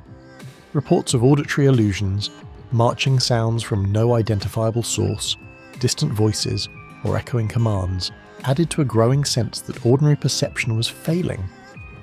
These accounts suggest conditions far more disorienting than the ordinary chaos of battle, hinting that something extraordinary, perhaps even inexplicable, was influencing the regiment's movements and the surrounding terrain. Official records from the campaign contain inconsistencies. Logs note positions that do not align with troop reports, and dispatches fail to account for the regiment's absence in subsequent engagements. Some documents suggest the unit was present in multiple locations simultaneously, while others simply omit mention of them after a certain hour. These discrepancies puzzled military archivists for decades and fuel speculation about administrative error, battlefield confusion, or phenomena beyond conventional explanation. The contrast between meticulous record-keeping elsewhere and this singular absence makes the case particularly compelling, prompting modern researchers to question whether extraordinary circumstances were at play. The terrain itself was treacherous. Steep ravines, narrow gullies, and marshes that could easily conceal movement or distort perception, yet none of these natural hazards fully explain the regiment's disappearance. Soldiers navigating the landscape reported sudden changes in footing, unseen drops, and areas where visibility was effectively zero. Coastal cliffs created acoustic illusions, and smoke from artillery combined with mist to obscure spatial relationships. While these factors might account for temporary disorientation, they do not fully explain the lack of bodies, equipment, or subsequent sightings. The environment contributed to the mystery, forming a stage where ordinary rules of observation seem suspended. Some historians have speculated on extraordinary causes, including sudden environmental anomalies or temporary spatial distortions, suggesting that the regiment might have entered a zone where ordinary navigation and perception broke down.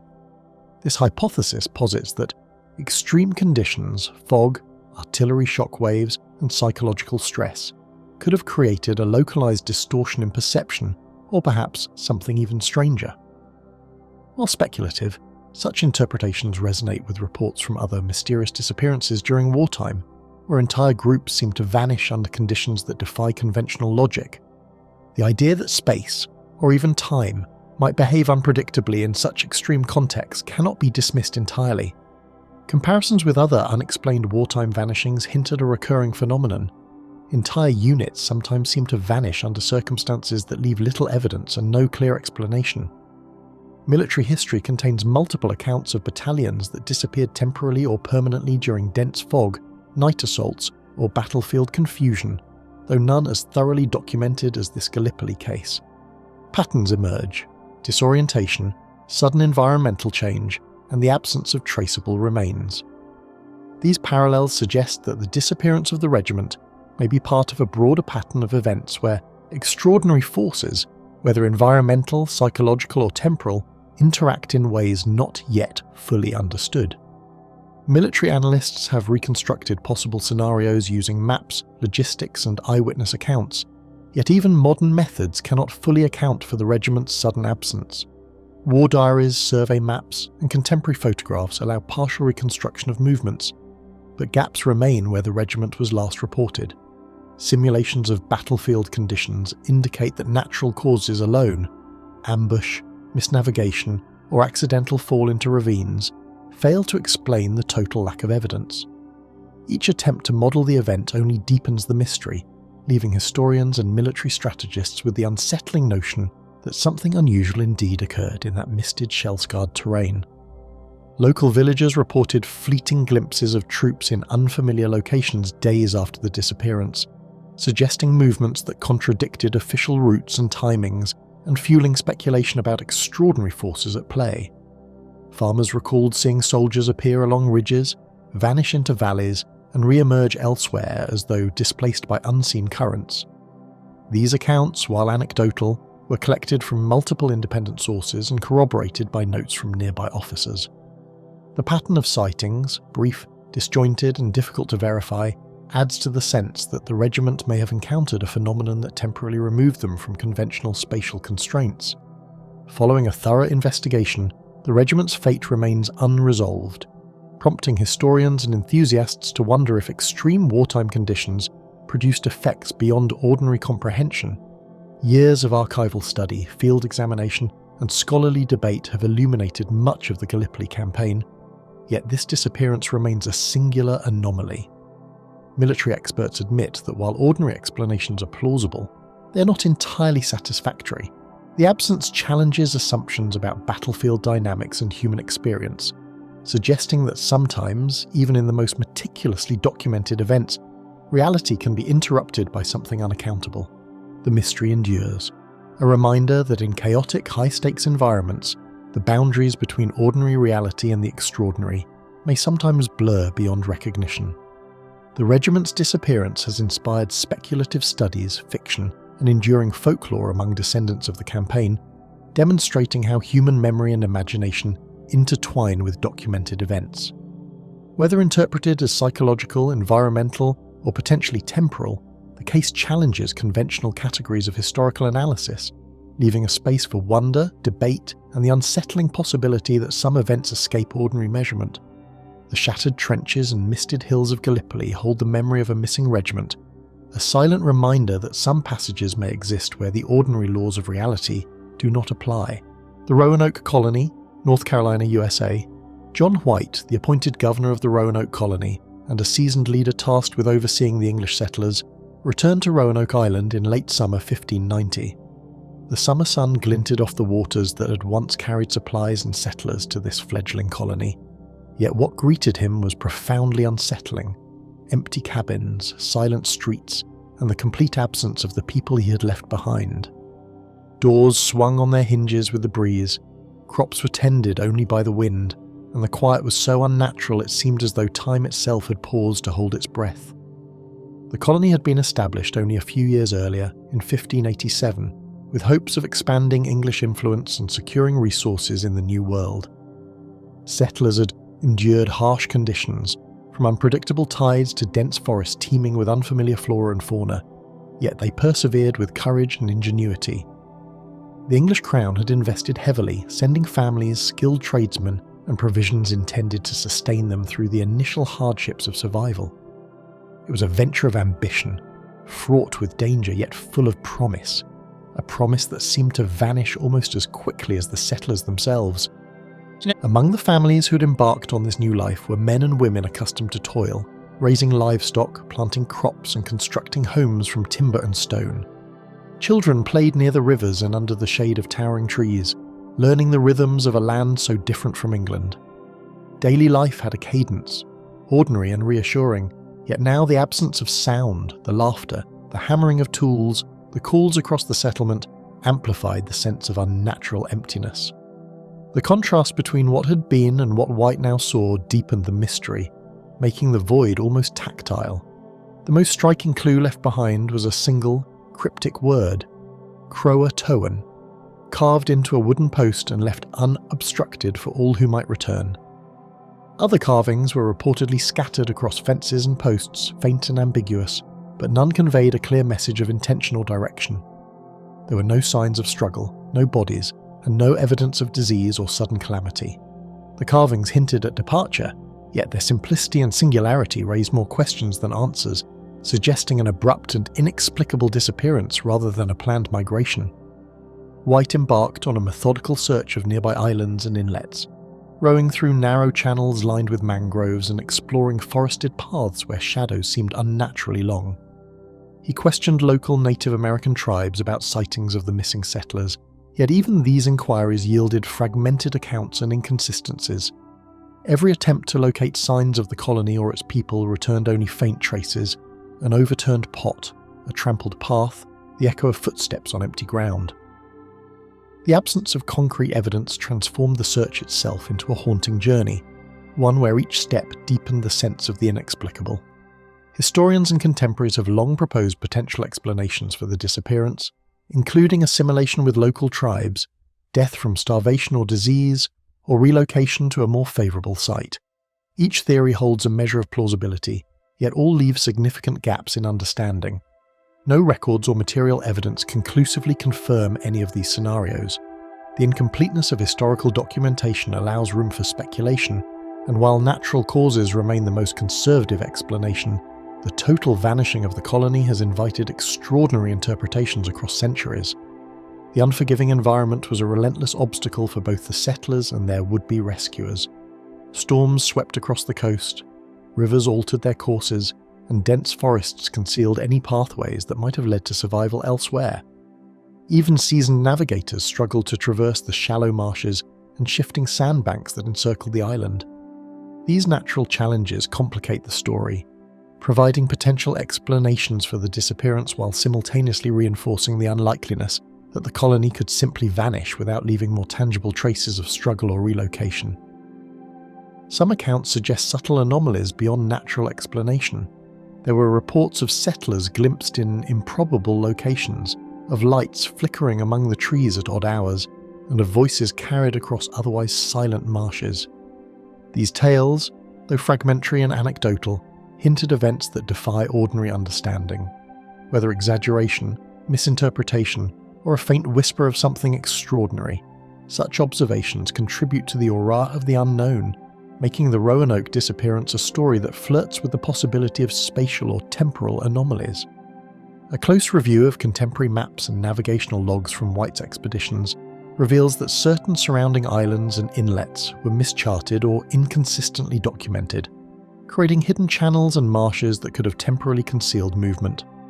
Explorers noted subtle shifts in tidal patterns, sandbanks, and river mouths that could render travel routes unpredictable even for seasoned mariners. These geographic complexities may account for sightings of settlers in improbable locations or delays in their apparent movement, yet they cannot fully explain the absence of evidence on the main settlement site itself. The interplay of geography and human perception deepens the sense that Roanoke's disappearance defies conventional explanation. Later archaeological investigations have uncovered pottery shards, post holes, and fragments of tools that suggest daily activity and human habitation. Yet these material remains offer only fragmented insight into the lives of the vanished settlers. They confirm that the colony existed, that people worked, ate, and slept here, but they provide no answers to the central enigma. Each artifact is a mute witness to a mystery that resists interpretation, leaving historians and archaeologists with pieces of a puzzle whose edges appear impossibly jagged and incomplete. Oral histories from local Native American tribes occasionally allude to interactions with missing colonists or sightings of unfamiliar figures, though these accounts remain inconsistent and difficult to verify. Some stories describe people who seemed displaced or appeared suddenly among different communities, suggesting a dislocation that cannot be fully explained by ordinary migration patterns. While anecdotal and filtered through generations of retelling, these accounts provide a compelling human dimension to the mystery, hinting at experiences that challenge conventional narratives of disappearance. Modern historians approach Roanoke with caution, acknowledging the plausibility of ordinary explanations, while recognizing the extraordinary gaps in the record.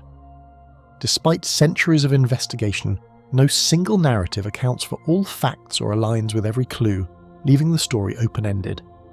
The ambiguity allows the imagination to consider alternative possibilities, from accidental migration to encounters with phenomena beyond known physics. It is this unresolved tension between documented history and unexplained absence that continues to captivate and mystify scholars and enthusiasts alike. The enduring mystery of Roanoke raises questions about the nature of disappearance itself. How could an entire community vanish without leaving bodies, artifacts, or definitive evidence of conflict? Even today, the sparse clues, cryptic carvings, scattered debris, and fleeting oral testimonies suggest a suddenness that ordinary explanations strain to justify. Each unanswered question reinforces the impression that something beyond the usual laws of cause and effect may have occurred, inviting consideration of forces or phenomena that remain hidden from conventional understanding.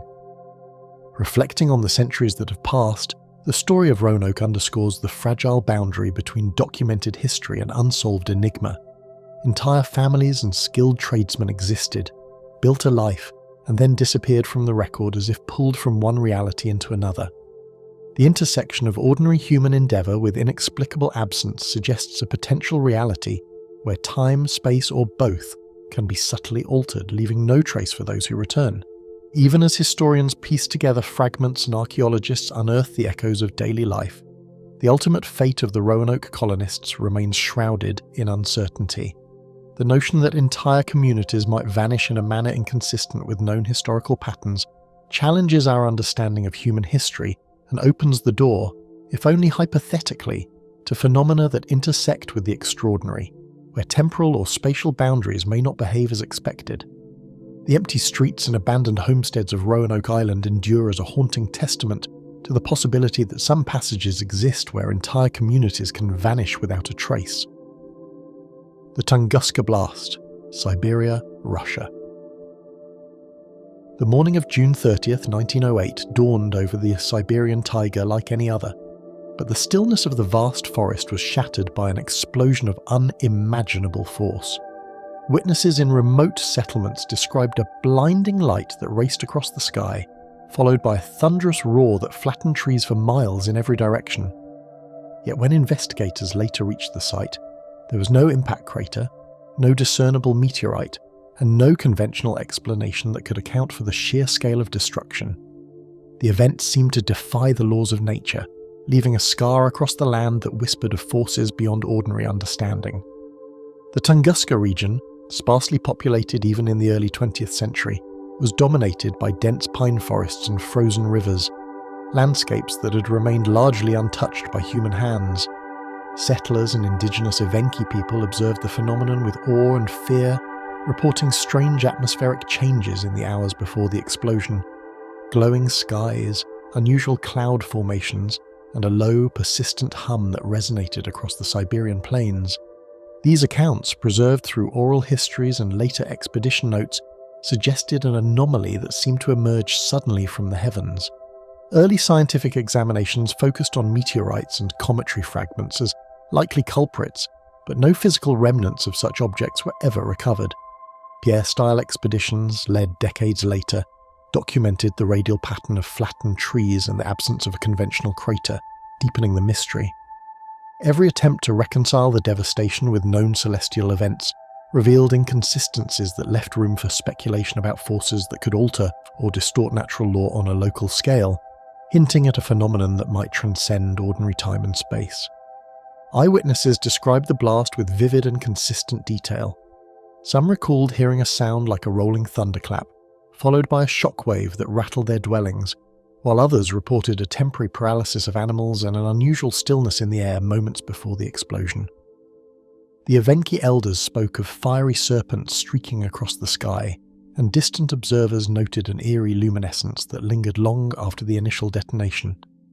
Such observations, blending the factual with the unexplained, formed a tapestry of accounts that straddled natural disaster and something more enigmatic. Investigators who arrived years later documented a radial devastation of over 2,000 square kilometers, with trees flattened in a butterfly pattern radiating outward from a central epicenter. Yet, despite the scale, no identifiable object had caused the destruction. Soil samples, sediment layers, and residual radiation readings offered hints of intense energy release, but none could conclusively explain how such a force could occur without a discernible impact. The Tunguska event remained an enigma that bridged the gap between science and the inexplicable. Speculation over the decades included theories as varied as exploding meteors, cometary airbursts, and natural gas releases. Each theory accounted for parts of the event, but failed to address all anomalies, such as eyewitness accounts of unusual lights and sounds, or the peculiar flattening of trees without burning them. Such gaps invite consideration of more extraordinary explanations, ones that could include local disruptions in the fabric of space and time, hinting at phenomena akin to portals or temporary distortions that release vast energy in unpredictable ways. The region itself added to the mystery. Remote and harsh Siberia's Tunguska Plateau has long been associated with isolation and extreme natural phenomena. Even today, the area's sparse population and extreme climate make scientific study difficult, preserving the mystique of the event. Its remoteness allowed the blast to occur largely unnoticed by the outside world until explorers and scientists arrived years later, a delay that has contributed to the legend of an event that seems almost deliberately obscured from conventional understanding. Several expedition reports noted unusual physical effects surrounding the blast zone. Soil chemistry appeared altered, with traces of exotic compounds that some researchers could not immediately identify. Tree rings showed evidence of sudden shock and accelerated growth following the event, and localized magnetic anomalies were recorded in later decades. These factors, while not fully understood, provide tantalizing evidence that the Tunguska explosion may have been more than a mere celestial collision. It might have represented a temporary breach in the ordinary behaviour of nature itself.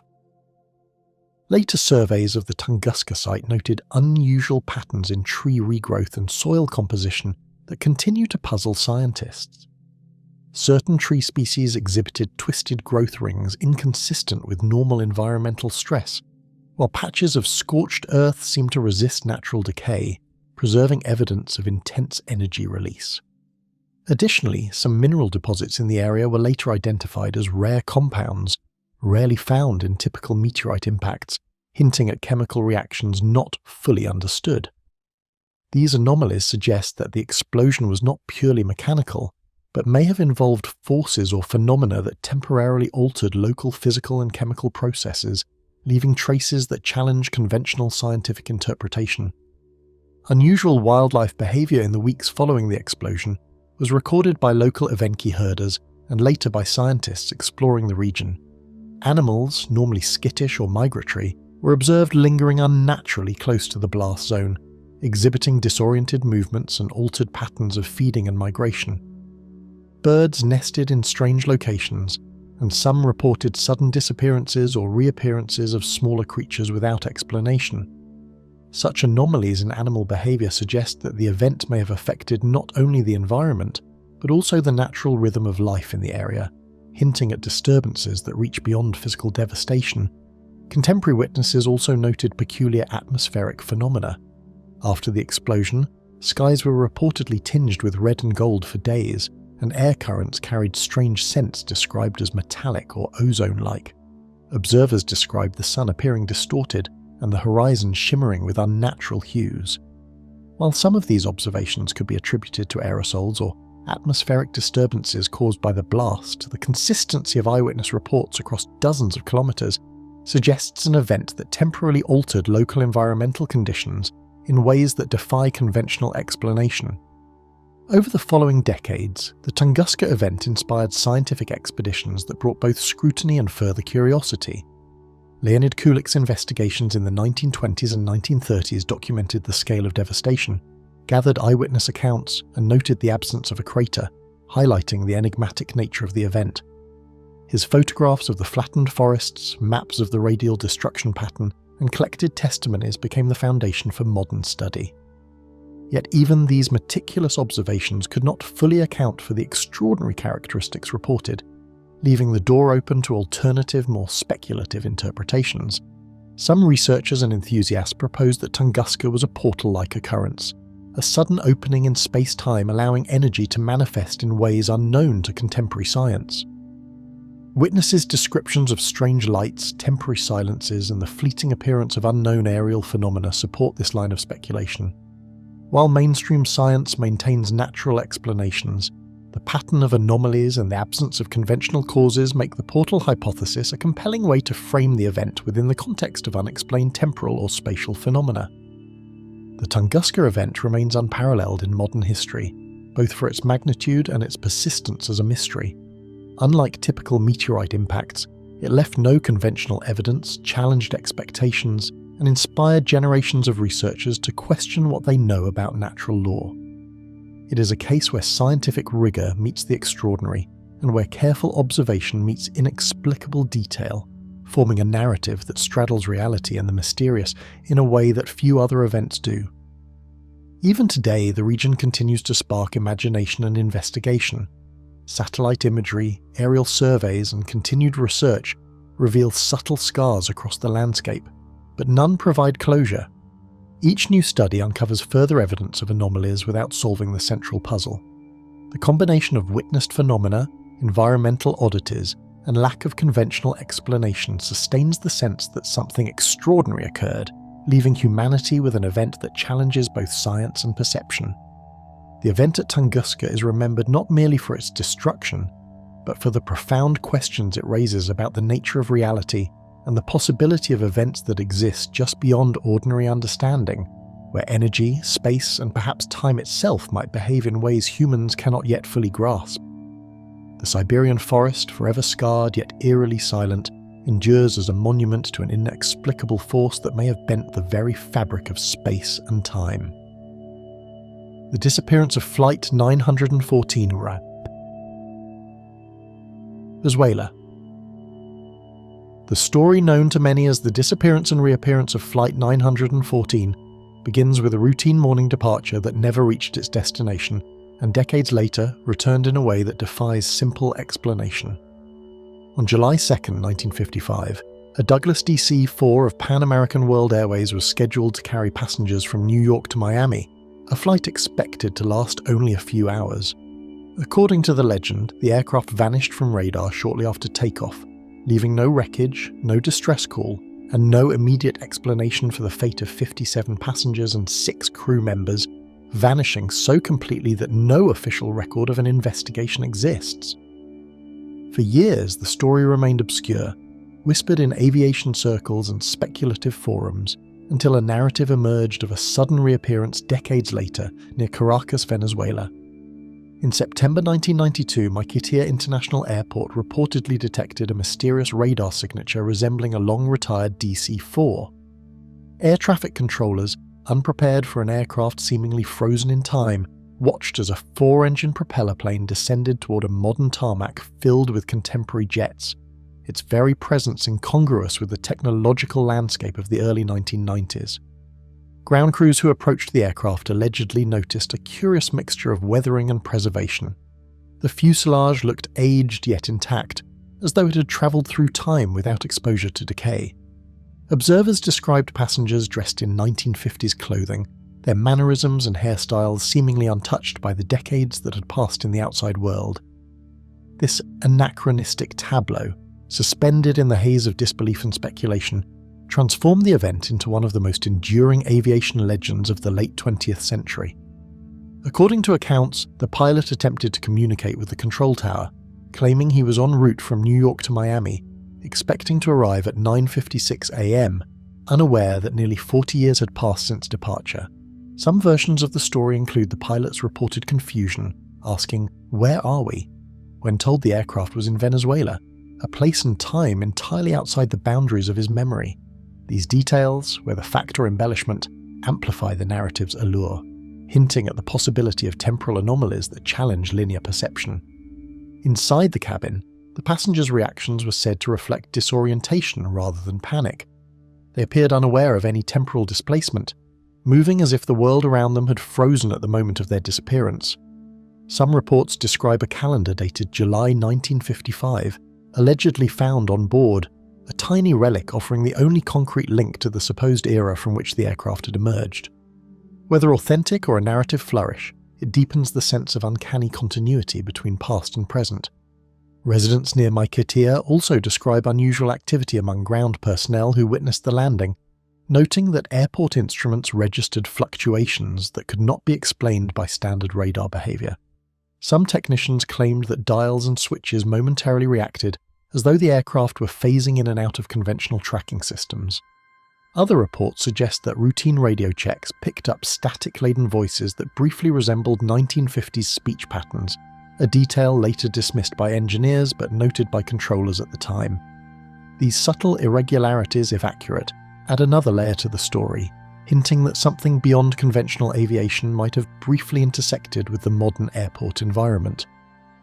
The legend continues that the aircraft, after a brief stay on the tarmac, lifted off once more and disappeared into the sky, leaving stunned airport personnel behind. Its departure, as mysterious as its arrival, fueled speculation about the possible existence of hidden corridors through space-time. Was the aircraft briefly pulled into a temporal anomaly? A pocket of reality where decades passed outside the normal flow? The story's appeal lies not in proof, but in the suggestion that the world contains phenomena that defy conventional understanding. Skeptics note the lack of documentation in aviation records. Pan American World Airways and Federal Aviation Administration archives contain no reference to a missing Flight 914 in 1955, or any miraculous reappearance in 1992. No search and rescue operations were logged, and no media coverage corroborates such an extraordinary event. The absence of evidence challenges the legend, yet also leaves room for imagination, the very vacuum that allows mysteries like this to persist in cultural memory and online retellings. investigations into the story's origins point to sensationalist tabloids and anecdotal accounts rather than official documentation. Early articles claimed technical details, aircraft type, flight number, and radio exchanges, adding a veneer of plausibility while blurring the line between fact and folklore. Readers were left to navigate the ambiguous space between truth and storytelling, the story thriving on uncertainty and the human fascination with events that seem impossible yet tantalizingly real. Fact-checkers and aviation historians consistently dismiss the tale as an urban legend. Experts argue that an aircraft disappearing for decades and returning with intact passengers would have generated global news coverage and an exhaustive official inquiry. Yet, the legend endures, revealing the persistent human desire to believe in anomalies, in hidden forces, or in mechanisms of time and space that evade empirical scrutiny. It remains a symbol of the mysterious, the inexplicable, and the alluring possibility that some events slip through the cracks of ordinary understanding. The legend's persistence is amplified by the very ambiguity that allows the story to endure. Enthusiasts speculate on wormholes, spontaneous temporal displacement, or other distortions in the fabric of reality. These theories, while scientifically unsupported, underscore a human impulse to confront the unknown and seek patterns where conventional knowledge offers none. In the story of Flight 914, the line between myth and reality blurs, encouraging contemplation of time not as a linear progression, but as a layered, mutable continuum. Imagining the phantom DC-4 in the fading light over the Andes, it is easy to envision an aircraft gliding silently between eras, a living relic of a world long past. Legends like these persist because they echo our own unease with the constraints of time, our curiosity about hidden truths, and our fascination with anomalies that refuse neat explanations. They are narratives that invite audiences to question the reliability of perception and the permanence of history itself. Even with skepticism in mind, the story of Flight 914 compels reflection on the unknown. Its endurance in public imagination illustrates how mysteries, whether grounded in fact or folklore, challenge assumptions and provoke inquiry into realms science has yet to explore. In the interplay of evidence, narrative, and speculation, the vanished flight becomes more than a tale. It becomes a symbol of what might lie just beyond the threshold of observable reality, hinting at phenomena that defy conventional understanding. The vanished flight remains suspended between history and imagination, a story that asks whether time is a fixed river or a shifting landscape, and whether the boundaries of human perception might one day be shown as incomplete. It is a legend that thrives on what cannot be proven yet persists because it resonates with the deepest human curiosity about the unseen, the impossible, and the extraordinary. The radar that saw nothing in 1955 may yet be seeing something in the shadows of memory. The Philadelphia Experiment, USA. Documentation of a secret naval experiment in Philadelphia, Pennsylvania in 1943 has persisted for decades, claiming that the USS Eldridge was rendered invisible to the naked eye and, according to some accounts, briefly teleported across space. Sailors aboard the vessel described experiences that ranged from severe disorientation to mysterious injuries, with a few allegedly vanishing entirely. Though the US Navy has officially denied such events, documents, eyewitness testimonies, and declassified materials hint at unusual electromagnetic experiments conducted during World War II that pushed the boundaries of contemporary science. The incident has since become emblematic of unexplained phenomena bordering on the impossible. The Eldridge, a destroyer escort tasked with escorting convoys, was outfitted with experimental electromagnetic equipment designed to test new methods of shielding vessels from radar detection. The experiments, purportedly led by a team including naval engineers and physicists, involved powerful generators and coils designed to bend electromagnetic fields around the ship. Witnesses claimed the vessel vanished from its dock and appeared miles away in Norfolk, Virginia, only to return moments later.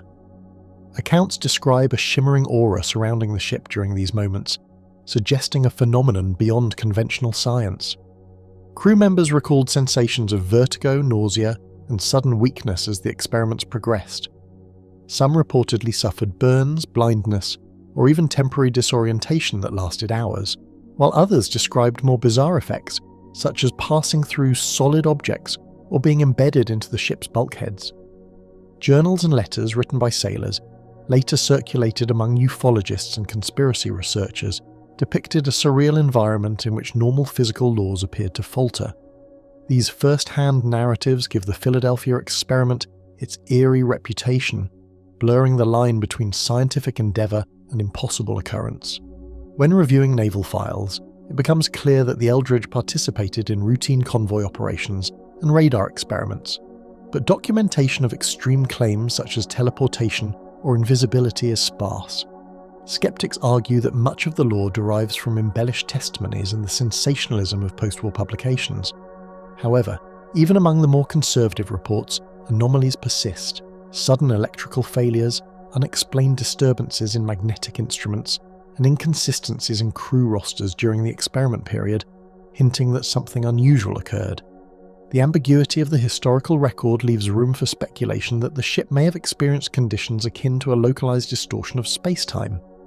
Some researchers connect the Philadelphia experiment to Nikola Tesla's theoretical work on electromagnetic fields and unified energy. Tesla's patents described possibilities for manipulating energy in space in ways far ahead of his contemporaries, fueling theories that the Navy attempted to replicate or extend his concepts on a massive practical scale. Whether or not Tesla's work directly influenced the Eldridge experiments, the notion that electromagnetic fields could interact with space itself provides a tantalizing framework for understanding accounts of sudden disappearance and reappearance, as though the ship had briefly slipped through unseen dimensions. Witness testimony often emphasizes a haunting sense of unreality surrounding the events. Sailors reported observing distorted light patterns across the deck, objects vibrating or phasing in impossible ways, and a pervasive sense of temporal dislocation. Clocks appeared to lose synchronization, and some individuals claimed that brief lapses of time occurred during which normal perception seemed suspended. These reports, though difficult to verify, evoke imagery of an environment where the conventional order of space and time was unstable, reinforcing the notion of a portal-like or dimensional anomaly rather than a mere technological experiment. Complicating matters are stories of psychological and physiological trauma among crew members. Allegedly, several sailors refused to return to duty after witnessing the experiment, describing nightmares and disorientation consistent with exposure to forces beyond ordinary experience. Some claimed partial memory loss or vivid recollections of events that could not be corroborated, suggesting that the human mind itself might have been affected by the experiment's extreme manipulation of electromagnetic fields. These accounts, while anecdotal, lend an unsettling human dimension to the narrative. Contemporary newspaper clippings and technical memos from the Philadelphia Naval Yard hint at unusual preparations in the weeks preceding the experiment. Engineers documented the installation of high-voltage generators, massive cabling, and experimental radar devices that, according to official logs, were intended to shield the ship from detection. While these records make no mention of teleportation, they confirm that extraordinary electromagnetic work was undertaken under tight security. Observers noted intermittent power surges and flickering lights across the dockyard, and some nearby personnel reported mild electrical shocks or disorientation, details that, though mundane individually, collectively suggest an environment primed for anomalous occurrences. Public intrigue surged following the publication of letters by Carlos Allende, a Philadelphia-based writer who claimed insider knowledge of the project.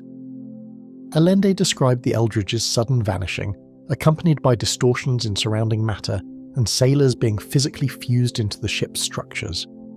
His letters, although controversial, triggered widespread discussion and investigation by both journalists and researchers, embedding the Philadelphia experiment deeply into modern mythos surrounding time, space, and the limits of human understanding.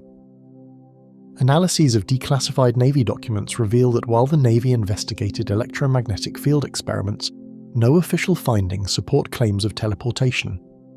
Nevertheless, anomalies in ship logs and experimental reports, unexplained power surges, temporary radar invisibility, and magnetic interference have fueled debate. Some theorists suggest that even if the most extreme claims were exaggerations, they could be grounded in partial truths, that the vessel may have entered a state where space-time behaved in unanticipated ways, producing effects reminiscent of a portal or localized temporal distortion. The experiment has inspired numerous scientific and speculative hypotheses. Some suggest that strong electromagnetic fields could, under precise conditions, influence the perception of space and time, creating the illusion of teleportation or invisibility.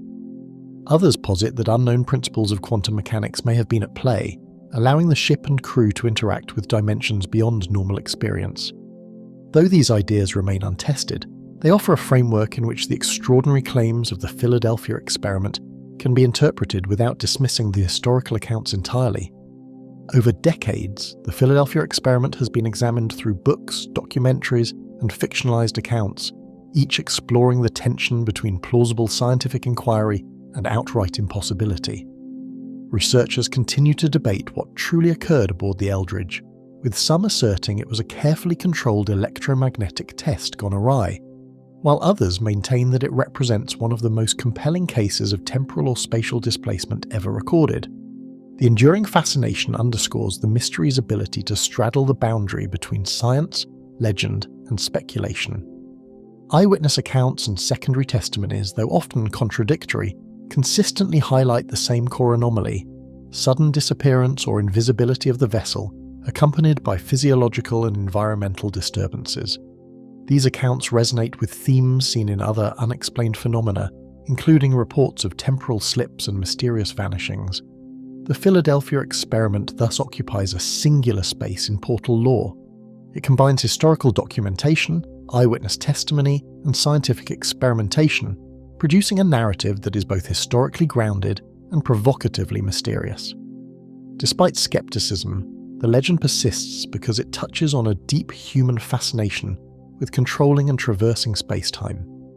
The idea that a ship could vanish, its crew affected in unpredictable ways, reflects enduring questions about the boundaries of physics and the possibility of accessing dimensions beyond our own.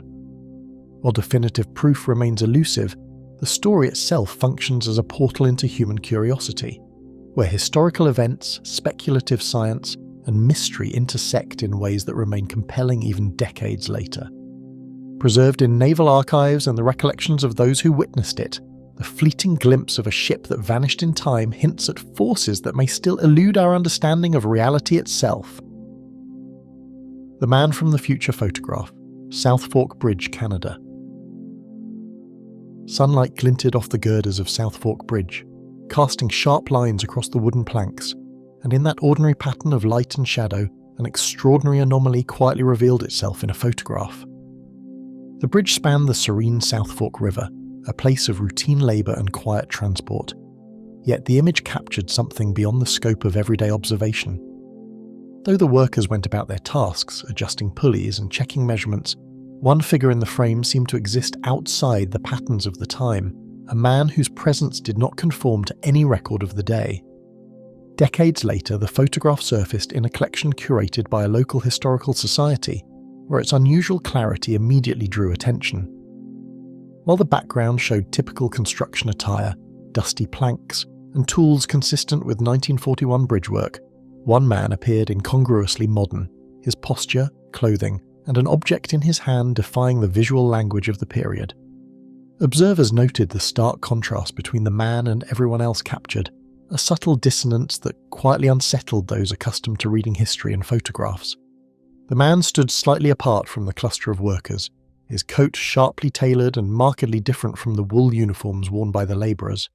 In his hand, some reported seeing what resembled a compact device unknown in the early 1940s, though the image's resolution prevented any definitive identification. Even the tilt of his head and the way he observed the activity around him suggested a consciousness rooted in a different context, a subtle but pervasive sense that he did not belong to the temporal space the camera documented. Construction records and period photographs of South Fork Bridge corroborate the dimensions, materials, and workforce uniforms, underscoring the anomaly in the photograph. Every plank, girder, and tool aligns with documented standards of the era, emphasizing how dramatically the lone figure deviates from historical norms. Engineers and archivists have pointed out that no existing photograph of the site from that time displays any comparable discrepancy, and yet this single image remains persistent, circulating among historians, journalists, and amateur enthusiasts who search for meaning in its irregularities. The photographer, identified as a local historian's grandfather, intended to capture the bridge's completion for routine documentation. His equipment, a large format camera typical of the period, was set on a tripod and oriented to frame the workers evenly along the span. According to family accounts, he recalled nothing unusual at the time, seeing only the men at their tasks. Only later, when the photograph was developed and examined under careful light, did the figure's anomalous appearance become apparent, transforming an otherwise ordinary record into a subject of enduring fascination. Archival research into newspapers and local records from 1941 reveals that the photograph was accompanied by a brief mention of the bridge's progress. Yet, curiously, no commentary noted the unusual figure later identified in the image. Even construction logs, meticulously maintained by engineers, describe workers' schedules and materials, but omit any reference to a visitor dressed in clothing that would appear anachronistic decades later. This absence of contemporary acknowledgement heightens the mystery, suggesting that either the anomaly went unnoticed at the moment it was captured, or that its presence was imperceptible to those immersed in the routine of daily labour, leaving only the photograph to testify to its existence. Examination of the man's clothing reveals further anomalies. The fabric appears finer and lighter than materials commonly available in the early 1940s, while the stitching and cut do not align with contemporary tailoring standards. Some scholars have noted the resemblance to 20th or even 21st century casual outerwear, a suggestion that has fueled speculation about temporal displacement. The incongruence is subtle enough to escape immediate notice, yet compelling enough to provoke questions about the photograph's integrity, the era it represents, and the nature of the man captured within it. Experts in historical attire and photographic analysis have scrutinized the image repeatedly. Shadows fall naturally, reflections correspond to the light source, and the exposure and focus appear consistent with a single frame, yet the figure remains impossible to place. Some observers speculate about double exposures or retouching, but no evidence supports manipulation. The anomaly persists, precise and deliberate, as though time itself paused for a single observer, allowing him to enter a frame otherwise governed by decades-old routines. Inhabitants of the nearby town, when interviewed decades later, described fleeting impressions of strangers passing through the bridge area, but reported no unusual encounters at the time. The photograph, however, has become a central point for local lore. It evokes a sense of unease and curiosity, prompting discussions about whether the image captured something overlooked or truly extraordinary. The enduring fascination demonstrates how a single frozen moment can echo far beyond its original context, drawing attention to the gaps in our understanding of history and perception. Photographic specialists have considered multiple technical explanations, including lens flare, ghosting, and film defects, but none fully account for the anomaly. Every detail, from the man's stance to the way light falls across his coat, aligns with the physical environment. The contrast with the surrounding figures and objects is so precise that casual observers sense an inexplicable temporal dissonance.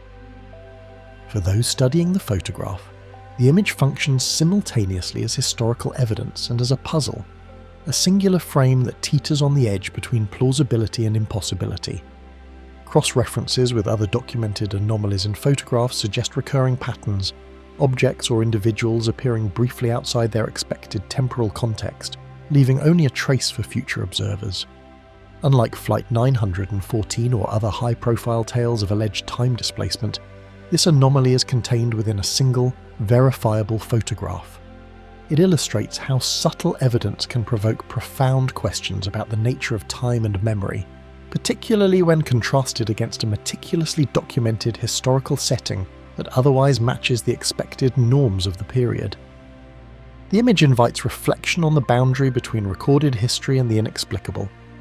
The juxtaposition of ordinary workmen with an anomalous figure encourages consideration of how reality is framed in documentation, and how a single out-of-place element can challenge assumptions about continuity and causality. Photographs like this one endure because they resist tidy explanation, forcing viewers to confront the possibility that even seemingly mundane historical records may conceal moments that defy linear perception. Even now, the photograph continues to resist final interpretation. Modern analysis using digital enhancement confirms the consistency of light, shadow, and focus, yet the figure remains anomalous. Historians, photographers, and amateur investigators alike are drawn to the image, examining it repeatedly, attempting to reconcile what is clearly present with what should not exist. The tension between certainty and the unexplained gives the photograph a persistent power, transforming it from mere historical record into an enduring mystery. Across the decades, the South Fork Bridge image has endured as both artifact and enigma, a silent testament to questions that persist in the absence of answers. Its influence extends beyond local memory, inspiring discussions about perception, time, and the ways ordinary moments might conceal extraordinary possibilities. The anomaly captured within a single frame exemplifies the delicate interplay between observation and imagination, urging caution and curiosity in equal measure. It is a relic that continues to compel, challenging viewers to discern where history ends and mystery begins. And when the shutter clicked that day, it may have captured not just a man, but a whisper of a time that has yet to arrive. The stone tape phenomenon, various locations. Cold stone walls in abandoned corridors sometimes seem to vibrate with echoes of lives long past, hinting at a phenomenon that researchers have come to call the stone tape effect. These walls, often centuries old, carry an atmosphere dense with history, where ordinary visitors occasionally report sensations of movement, whispers, or sounds that seem impossibly recent, yet undeniably anchored in an earlier era. From castles to old manors, the effect has been documented in multiple countries, suggesting that certain environments may retain fragments of human experience, recorded invisibly within the very materials that have silently observed generations of inhabitants. The theory first emerged in mid-20th century parapsychology, rooted in the idea that physical materials could, under certain conditions, record and replay emotionally charged events. F.W.H. Myers and other early investigators noted that sites with intense emotional or violent history often appeared to replay aspects of the past. These observations were recorded meticulously, blending anecdotal accounts with emerging scientific scrutiny. The notion that inanimate objects, particularly stone and brick, might act as a form of temporal storage challenged conventional understanding, suggesting that reality could be far more layered than previously conceived, with past events echoing faintly in the present. In a Victorian manor in England, investigators noted the same sequence of sounds, footsteps and faint voices, repeating at the same hour each night, with no living source to account for them. The manor's corridors, built with thick limestone walls and narrow wooden floors, carried the faint reverberations of these occurrences through rooms long unoccupied. Audio recording equipment installed in the 1970s confirmed the repeated patterns, though no plausible mechanical or environmental cause was ever identified. Researchers meticulously cross-referenced the reported times with weather, occupancy and structural conditions, yet the anomaly persisted, leaving the impression that the building itself retained a memory of the movements and interactions that had transpired decades earlier. Witnesses reported that the noises carried the timbre of human activity from decades prior, footsteps pacing unevenly, doors creaking in a rhythm that suggested memory rather than coincidence. Residents recalled the faint shuffle of shoes across wooden floors, whispers barely discernible yet clearly intelligible under quiet conditions, and the soft, irregular scraping of chairs or furniture. Attempts to explain the phenomena as drafts, settling foundations, or auditory illusion failed to account for the precise timing, repetition, and consistency across multiple rooms. The persistence of these sensory echoes indicated an unknown mechanism, one that allowed the environment itself to preserve fragments of lived experience, waiting to resurface under the right conditions. Another case emerged in a medieval church in Germany, where the stone floors seemed to remember the clatter of ceremonial processions long after the participants had vanished from history. Parishioners and caretakers observed rhythmic footsteps that traced the routes of processions, recorded in archival texts. Occasionally, faint organ music and whispered liturgical phrases accompanied the sounds, though no instruments or voices were present. Scholars examining the church's structure noted that the dense sandstone walls and vaulted ceilings could theoretically amplify minor vibrations, but the specificity and repeatability of the phenomena exceeded known acoustic properties, suggesting that some other, unmeasured factor was contributing to the effect. Scientists and acoustics experts measured vibrations and frequencies in these sites, attempting to determine whether architectural resonance or material composition could explain the recurring phenomena. Tests included pressure-sensitive mats, accelerometers, and sound wave analysis, yet the results were inconclusive. In some instances, vibrations consistent with human movement were detected, but they appeared at times when no one was present. These findings prompted hypotheses that the materials themselves could somehow encode and replay energy patterns associated with intense emotional or physical activity, a concept that remains controversial but cannot be fully dismissed given the consistent evidence across sites. Across continents, a pattern became evident.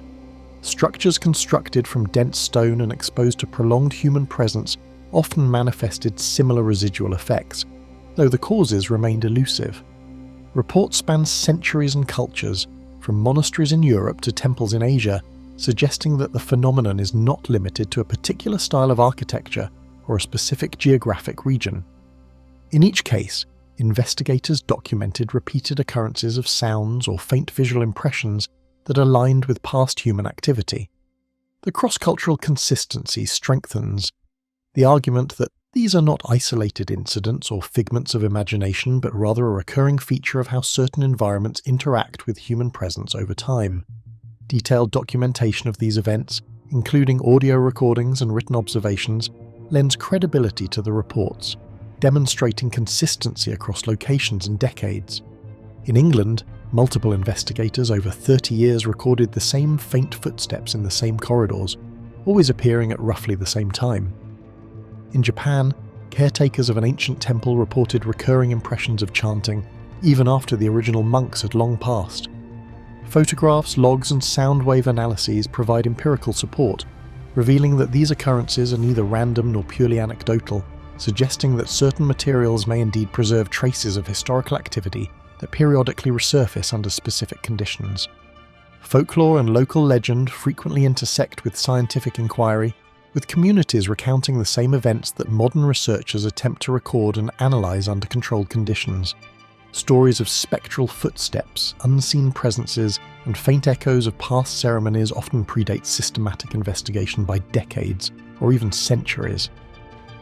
In England, villagers spoke of walking echoes in manor halls, while in Italy, monastery records describe replays of lost rituals. These accounts, though often framed in cultural or spiritual terms, align with modern observations, hinting that the phenomenon bridges human perception, memory, and environmental recording in ways that transcend conventional explanation. Contemporary experiments in laboratories and preserved historical sites have attempted to replicate the effects, using advanced microphones, cameras, and controlled emotional stimuli. Researchers have built replica stone chambers, subjected them to repeated acoustic or physical activity, and monitored for echoes, impressions, or energy patterns.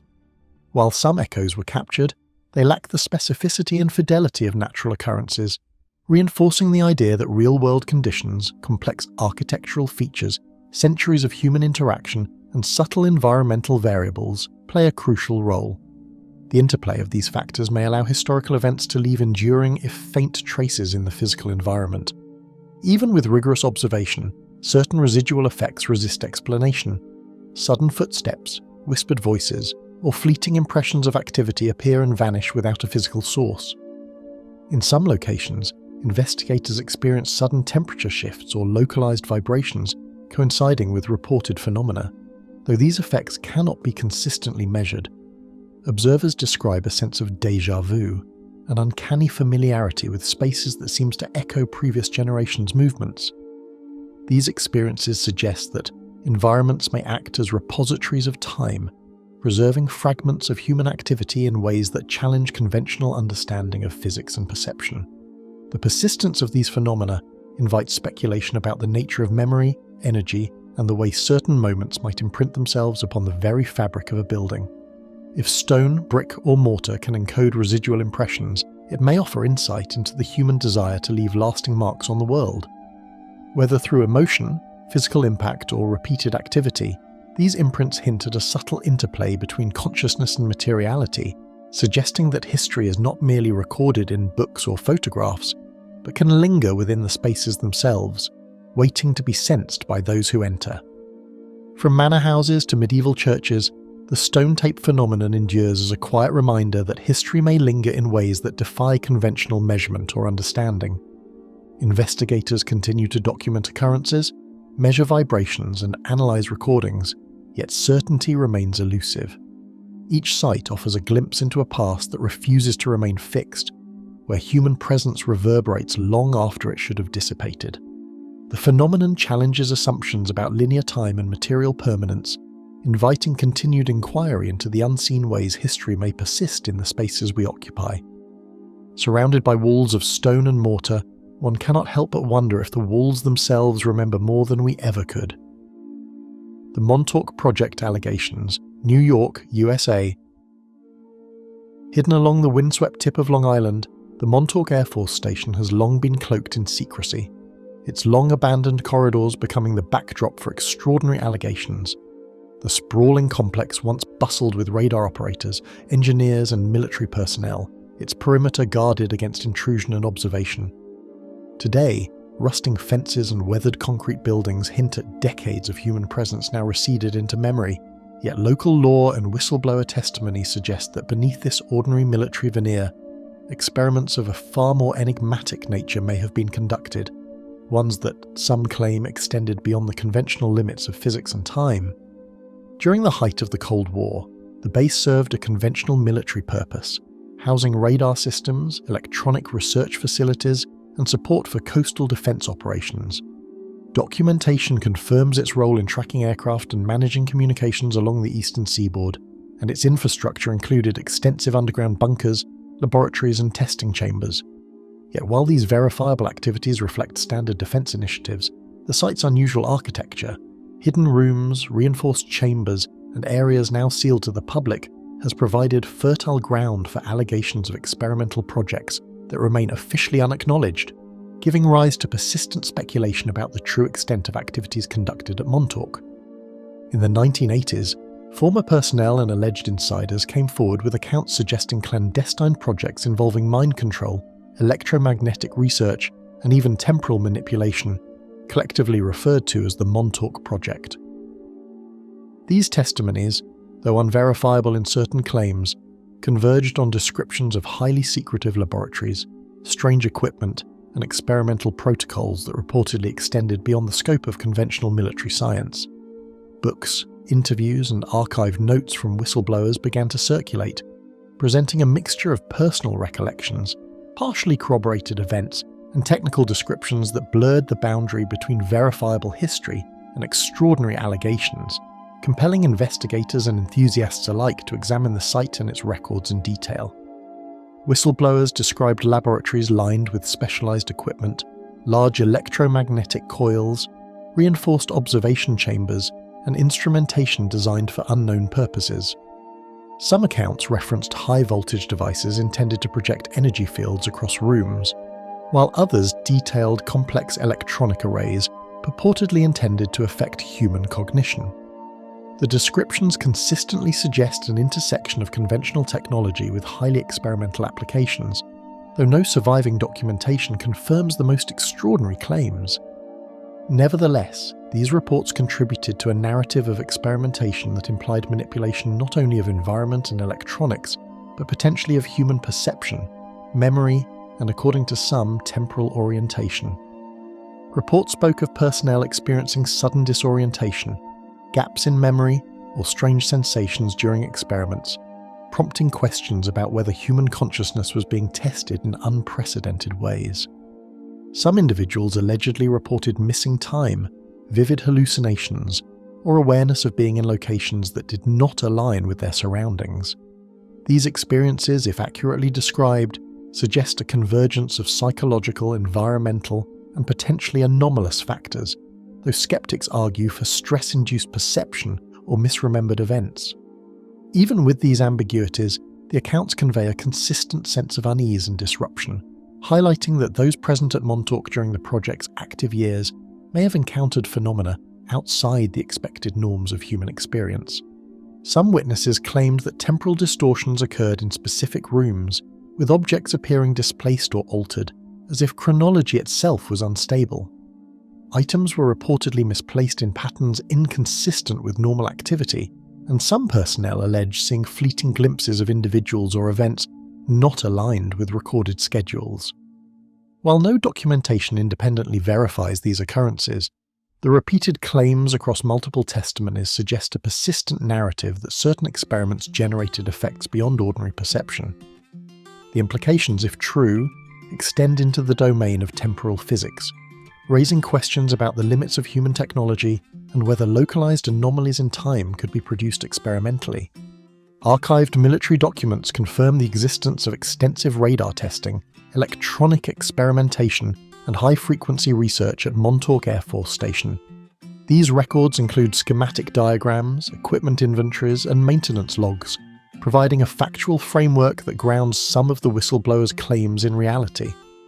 The juxtaposition of these verifiable documents with anecdotal accounts of anomalous phenomena creates a tension that fuels speculation. The base clearly engaged in advanced technological research, yet the precise nature of certain experimental activities remains classified or undocumented, leaving room for mystery in areas where conventional records end. Patterns emerged among accounts. Recurring phenomena often coincided with specific experimental setups, suggesting either consistent physical effects or perhaps deliberate orchestration by the project's designers. In multiple testimonies, reports of unusual electromagnetic activity, altered perception, or temporal anomalies occurred when high-voltage equipment or experimental coils were active. These patterns, though anecdotal, indicate that the alleged phenomena were not isolated, instead aligning with particular locations, instruments, and timeframes. Observers repeatedly emphasize that even minor variations in equipment operation seem to influence the presence or absence of anomalies, hinting at a systematic, if unverified, link between technological manipulation and reported temporal effects. The psychological impact on participants was reportedly profound, with some individuals describing vivid recollections of events they could not explain and sensations of having traversed time in ways that defy normal perception. Certain subjects allegedly reported difficulty distinguishing between past and present, heightened sensory awareness, or intense emotional impressions coinciding with experimental activity. While skeptics argue these experiences could be stress-induced or hallucinatory, the consistency and specificity of multiple independent accounts suggest that something unusual was occurring, whether environmental, psychological, or otherwise. These accounts, combined with physical descriptions of the experiments, reinforce the narrative of Montauk as a site where conventional and extraordinary phenomena may have intersected. Journalists and investigators attempted to corroborate the claims, scrutinizing declassified files, interviewing witnesses, and analyzing aerial photographs of the base. Investigations confirmed that significant radar testing, electronic research, and classified military activity occurred, but none of the documents directly validate the alleged temporal or mind control experiments. Gaps in records, redacted files, and the apparent secrecy surrounding experimental areas contribute to the enduring ambiguity. The combination of verifiable military history with unverified extraordinary claims allows the Montauk project to persist as a topic of fascination, blurring the line between factual Cold War operations and speculative anomaly. Despite the absence of definitive proof, the persistence of these allegations continues to fuel debate, inspiring further research into whether the experiments could have produced temporal anomalies. Enthusiasts and investigators examine historical context, equipment plausibility, and witness testimony to assess possibilities, always navigating between known military operations and alleged extraordinary phenomena. The juxtaposition of documented research with speculative accounts encourages consideration of how secrecy, high technology, and human psychology may converge, creating conditions in which the extraordinary, whether perceived or real, emerges, leaving observers uncertain about what is plausible and what might belong to rumor or interpretation.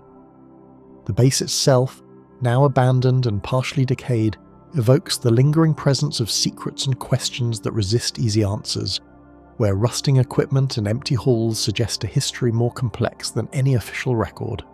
Wind whistles through cracked windows, concrete floors echo with imagined footsteps, and sunlight glances across dormant laboratories as though illuminating traces of past activity. Visitors report an uneasy sense of observation, as if some residual energy remains embedded in the space. the physical environment mirrors the allegations themselves, grounded in reality yet layered with mystery, prompting reflection on what remains hidden in locations once devoted to classified and controversial experimentation. Ultimately, the Montauk project remains a shadowed chapter in Cold War history, blending verifiable military fact with extraordinary claims that continue to captivate those seeking the boundaries of scientific possibility. Its story combines rigorous documentation of radar, electronics, and military strategy with testimonies suggesting events that defy conventional understanding. The interplay between what is historically confirmed and what is alleged highlights both the allure and the frustration of the narrative.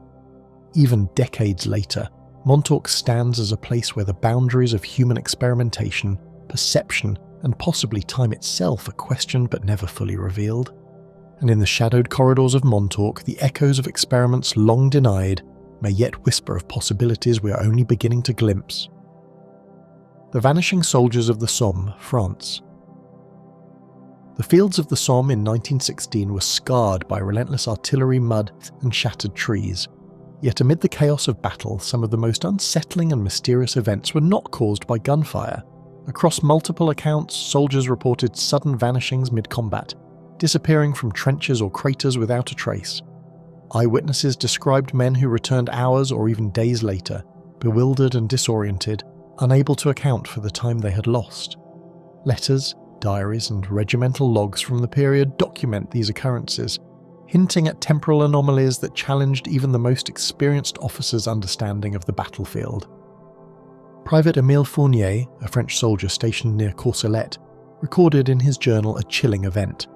A patrol of 5 men advanced toward enemy positions and was suddenly gone, leaving only disturbed mud and overturned gear. When they reappeared several hours later, their uniforms and weapons were intact, yet they spoke of travelling through an expanse of light and mist, where the sounds and movements of the battlefield seemed distorted. Commanding officers, initially skeptical, noted the incident in official reports, unsure how to reconcile these accounts with known troop movements. Other units reported similar disappearances in sectors near the village of Mametz, where heavy shelling created vast craters and twisted landscapes. Soldiers who vanished often returned with inconsistent recollections. Some described walking through trenches that had been destroyed, or seeing comrades engaged in skirmishes that had not yet occurred. Such distortions suggest that these men may have been temporarily displaced in both time and space, giving rise to speculation that battlefield conditions could produce fleeting temporal rifts. Archived military communications reveal subtle but intriguing anomalies. Dispatches sometimes reported missing men at locations where they had not been deployed, or patrols returning late despite following precise orders. Some messages include sketches or notations of trench layouts that conflict with official maps, suggesting either observational errors or brief, unrecorded shifts in spatial reality.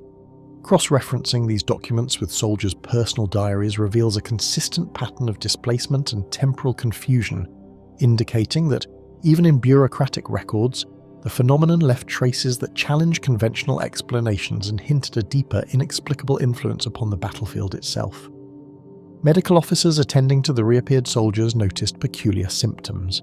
Many exhibited confusion, nausea, and fatigue inconsistent with their physical exertion, as if time had compressed or stretched for them. Journal entries describe soldiers staring into the distance, recounting strange patterns of light, shadow, and movement they could not explain. While some historians attribute these effects to trauma or exhaustion, the consistency of environmental details across different accounts implies a more complex, possibly anomalous phenomenon. Newspaper reports from the period, though limited, corroborate some of these events.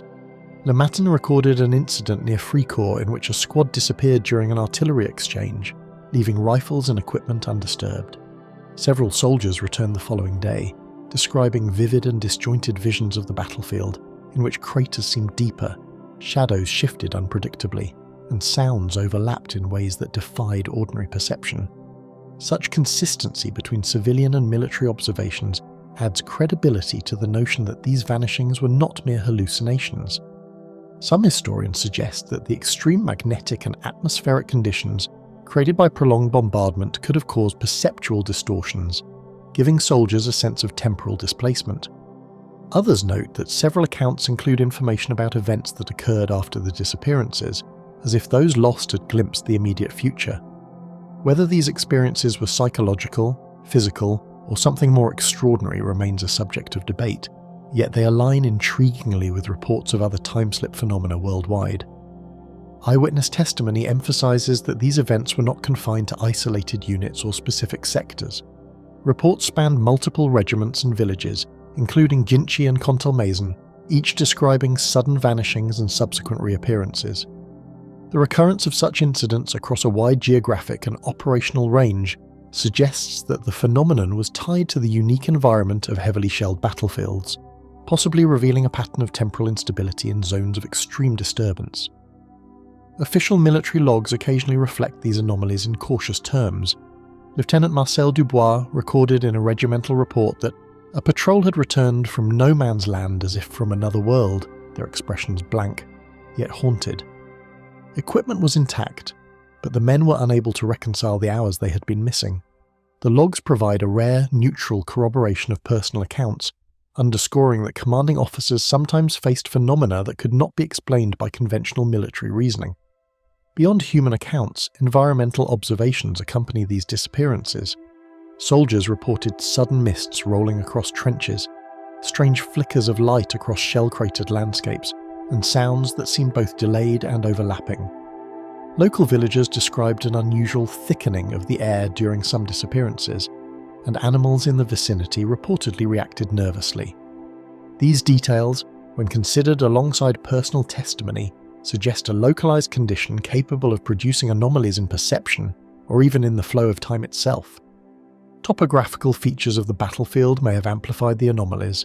Several craters and shell holes were irregularly shaped, forming labyrinthine depressions that funneled sound and light in unusual ways, creating disorienting visual and auditory illusions. Witnesses reported that certain slopes and embankments seemed to stretch or compress unexpectedly, and sudden fogs gathered over specific low-lying areas, enveloping soldiers in near-complete isolation.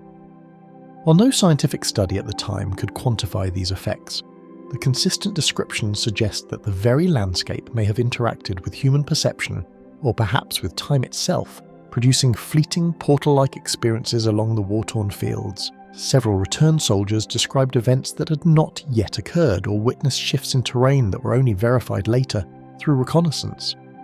One account details a man observing a collapsed trench in the future that would not occur for several hours, later confirmed by engineering units. Such occurrences, while sparse, hint at temporal displacement beyond mere illusion, suggesting that fleeting rifts may have allowed glimpses of moments outside ordinary chronological order. Eyewitnesses also reported subtle changes in lighting and sound coinciding with disappearances. The sun and shadows appeared distorted across craters, and distant artillery seemed to echo unpredictably, creating a sense of dislocation in both space and time. Soldiers who returned from these events described a pervasive disorientation, as if reality had momentarily slipped its conventional bounds, reinforcing the impression that these fields might have been punctuated by forces or anomalies beyond human understanding.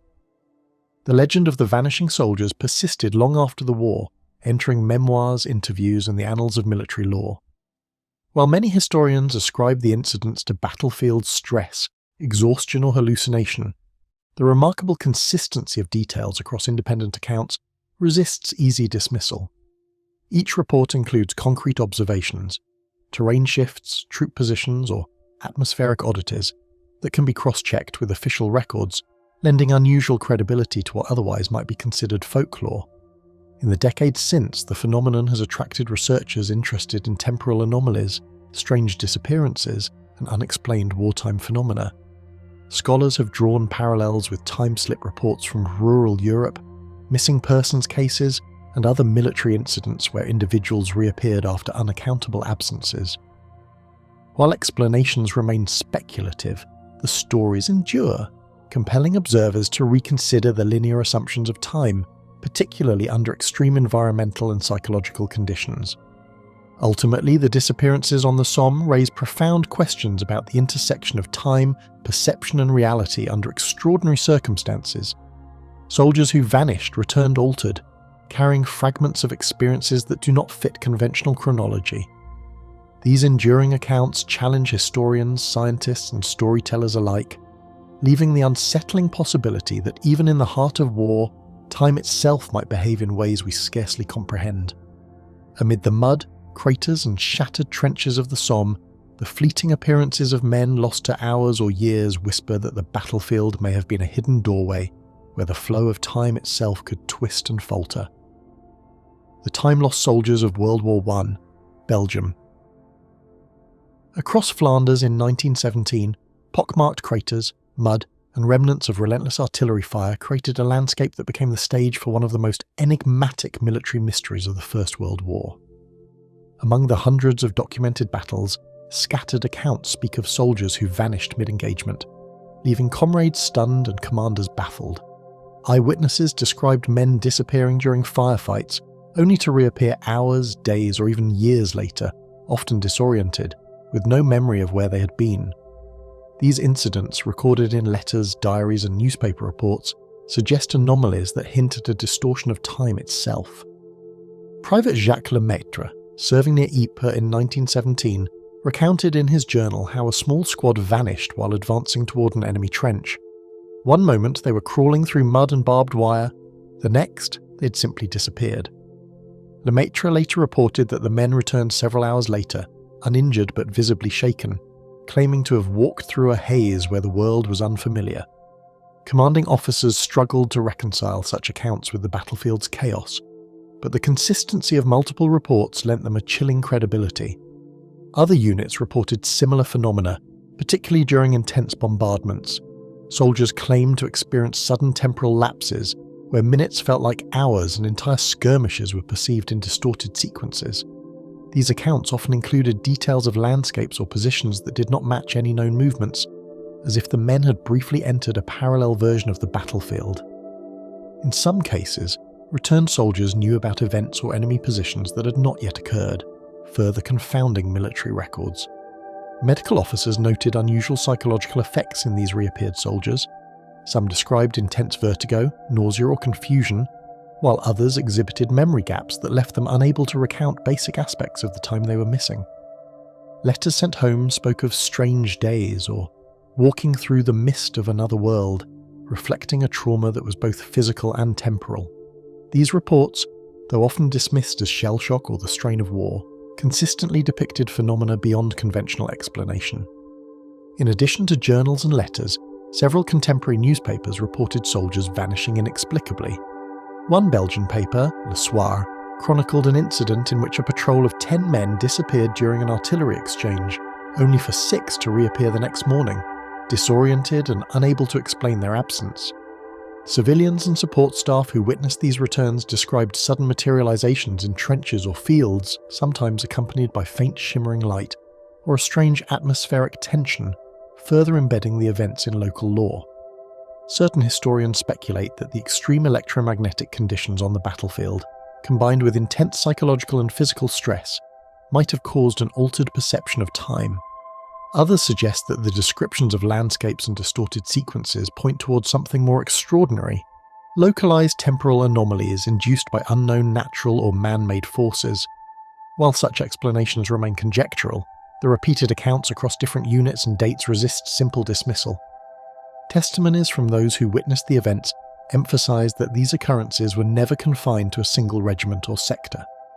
Reports spanned various locations in Belgium, including Passchendaele, Ypres, and Messines, each describing similar events of sudden disappearance and reappearance. The pattern suggests that these incidents were not random hallucinations, but perhaps the result of environmental or spatial conditions unique to heavily shelled battlefields, offering a tantalizing possibility of temporary distortions in the normal flow of time. Official military logs, often overlooked, record brief notations of men unaccounted for during patrols or skirmishes, sometimes spanning multiple hours or days. These entries, while sparse and factual, align with personal diaries in noting sudden absences and disoriented returns. In some cases, officers recorded the exact coordinates of lost soldiers and cross-referenced them with battlefield maps, only to find discrepancies. Returned soldiers were often several hundred meters from their expected positions. Such meticulous documentation, though devoid of speculation, provides a rare glimpse of consistency across multiple sources, reinforcing that these events were more than anecdotal hallucinations under combat stress. Several eyewitnesses recalled atmospheric anomalies coinciding with disappearances, including mist that formed suddenly around trenches, a fleeting metallic taste in the air, and flickering shadows along the landscape. Local villagers and support personnel who observed these incidents reported hearing sounds that seemed both distant and immediate, like overlapping echoes of artillery fire, while light behaved strangely across craters and tree lines.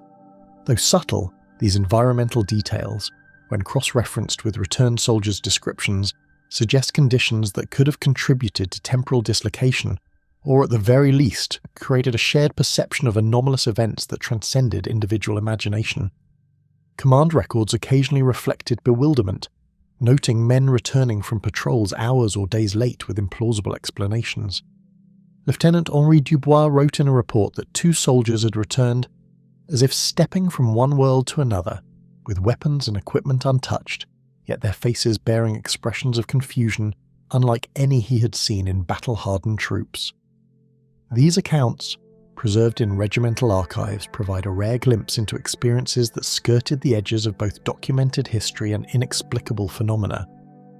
Beyond personal narratives, some returned soldiers described environmental anomalies, trenches appearing differently, trees shifted, or craters strangely absent. These subtle discrepancies suggested that the men had been displaced not only in time but in spatial orientation, as if passing through a fold in the fabric of the battlefield. Such accounts blur the line between physical disappearance and temporal displacement, raising questions about whether certain zones might have temporarily detached from ordinary chronology. Further complicating interpretation are reports of soldiers perceiving conversations and events that had not yet occurred. Several diaries mention overhearing commands or witnessing movements that later materialized precisely as described, indicating that those lost may have experienced a form of time displacement that allowed glimpses of immediate future events. These instances, though sparse and anecdotal, add a layer of mystery, suggesting that the battlefield may have been punctuated with anomalies that defied linear time. Eyewitnesses also recalled sensory distortions accompanying these events. Sounds of artillery seemed muted or delayed, light behaved oddly across fields and craters, and an almost tangible thickening of the air was noted at the moments of disappearance. Such environmental oddities, recorded repeatedly, hint at conditions that could alter perception or even the fabric of time itself, offering a plausible, if speculative, framework for understanding these experiences without resorting to folklore alone. Throughout the post-war years, the legend of the time-lost soldiers persisted beyond the war, entering books, military studies, and interviews with surviving veterans. While many historians attribute the accounts to extreme stress, fear, or the chaos of combat, the consistency and repetition of descriptions across multiple locations and dates resist full dismissal. Each narrative includes specific details, terrain, troop movements, or battlefield anomalies that can be cross-referenced with other historical records, giving the phenomenon a degree of verifiable weight unusual for such extraordinary claims. Even after so many years, the phenomenon retains its allure among researchers of time, anomalies, and unexplained history. Modern analysis compares these reports to other temporal phenomena, including alleged time slips in rural areas, mysterious disappearances, and accounts of sudden relocations in extreme conditions. Whether grounded in physics, perception, or some unknown interplay of factors, the stories of soldiers vanishing and reappearing in Belgium remain a compelling case of the possible intersection between human experience and anomalies in time. At its core, the mystery of the time-lost soldiers raises questions about the nature of time, memory, and perception under extreme conditions. The soldiers who vanished on the fields of Flanders returned with fragmented recollections, altered perceptions, and a sense of having traversed something beyond ordinary reality.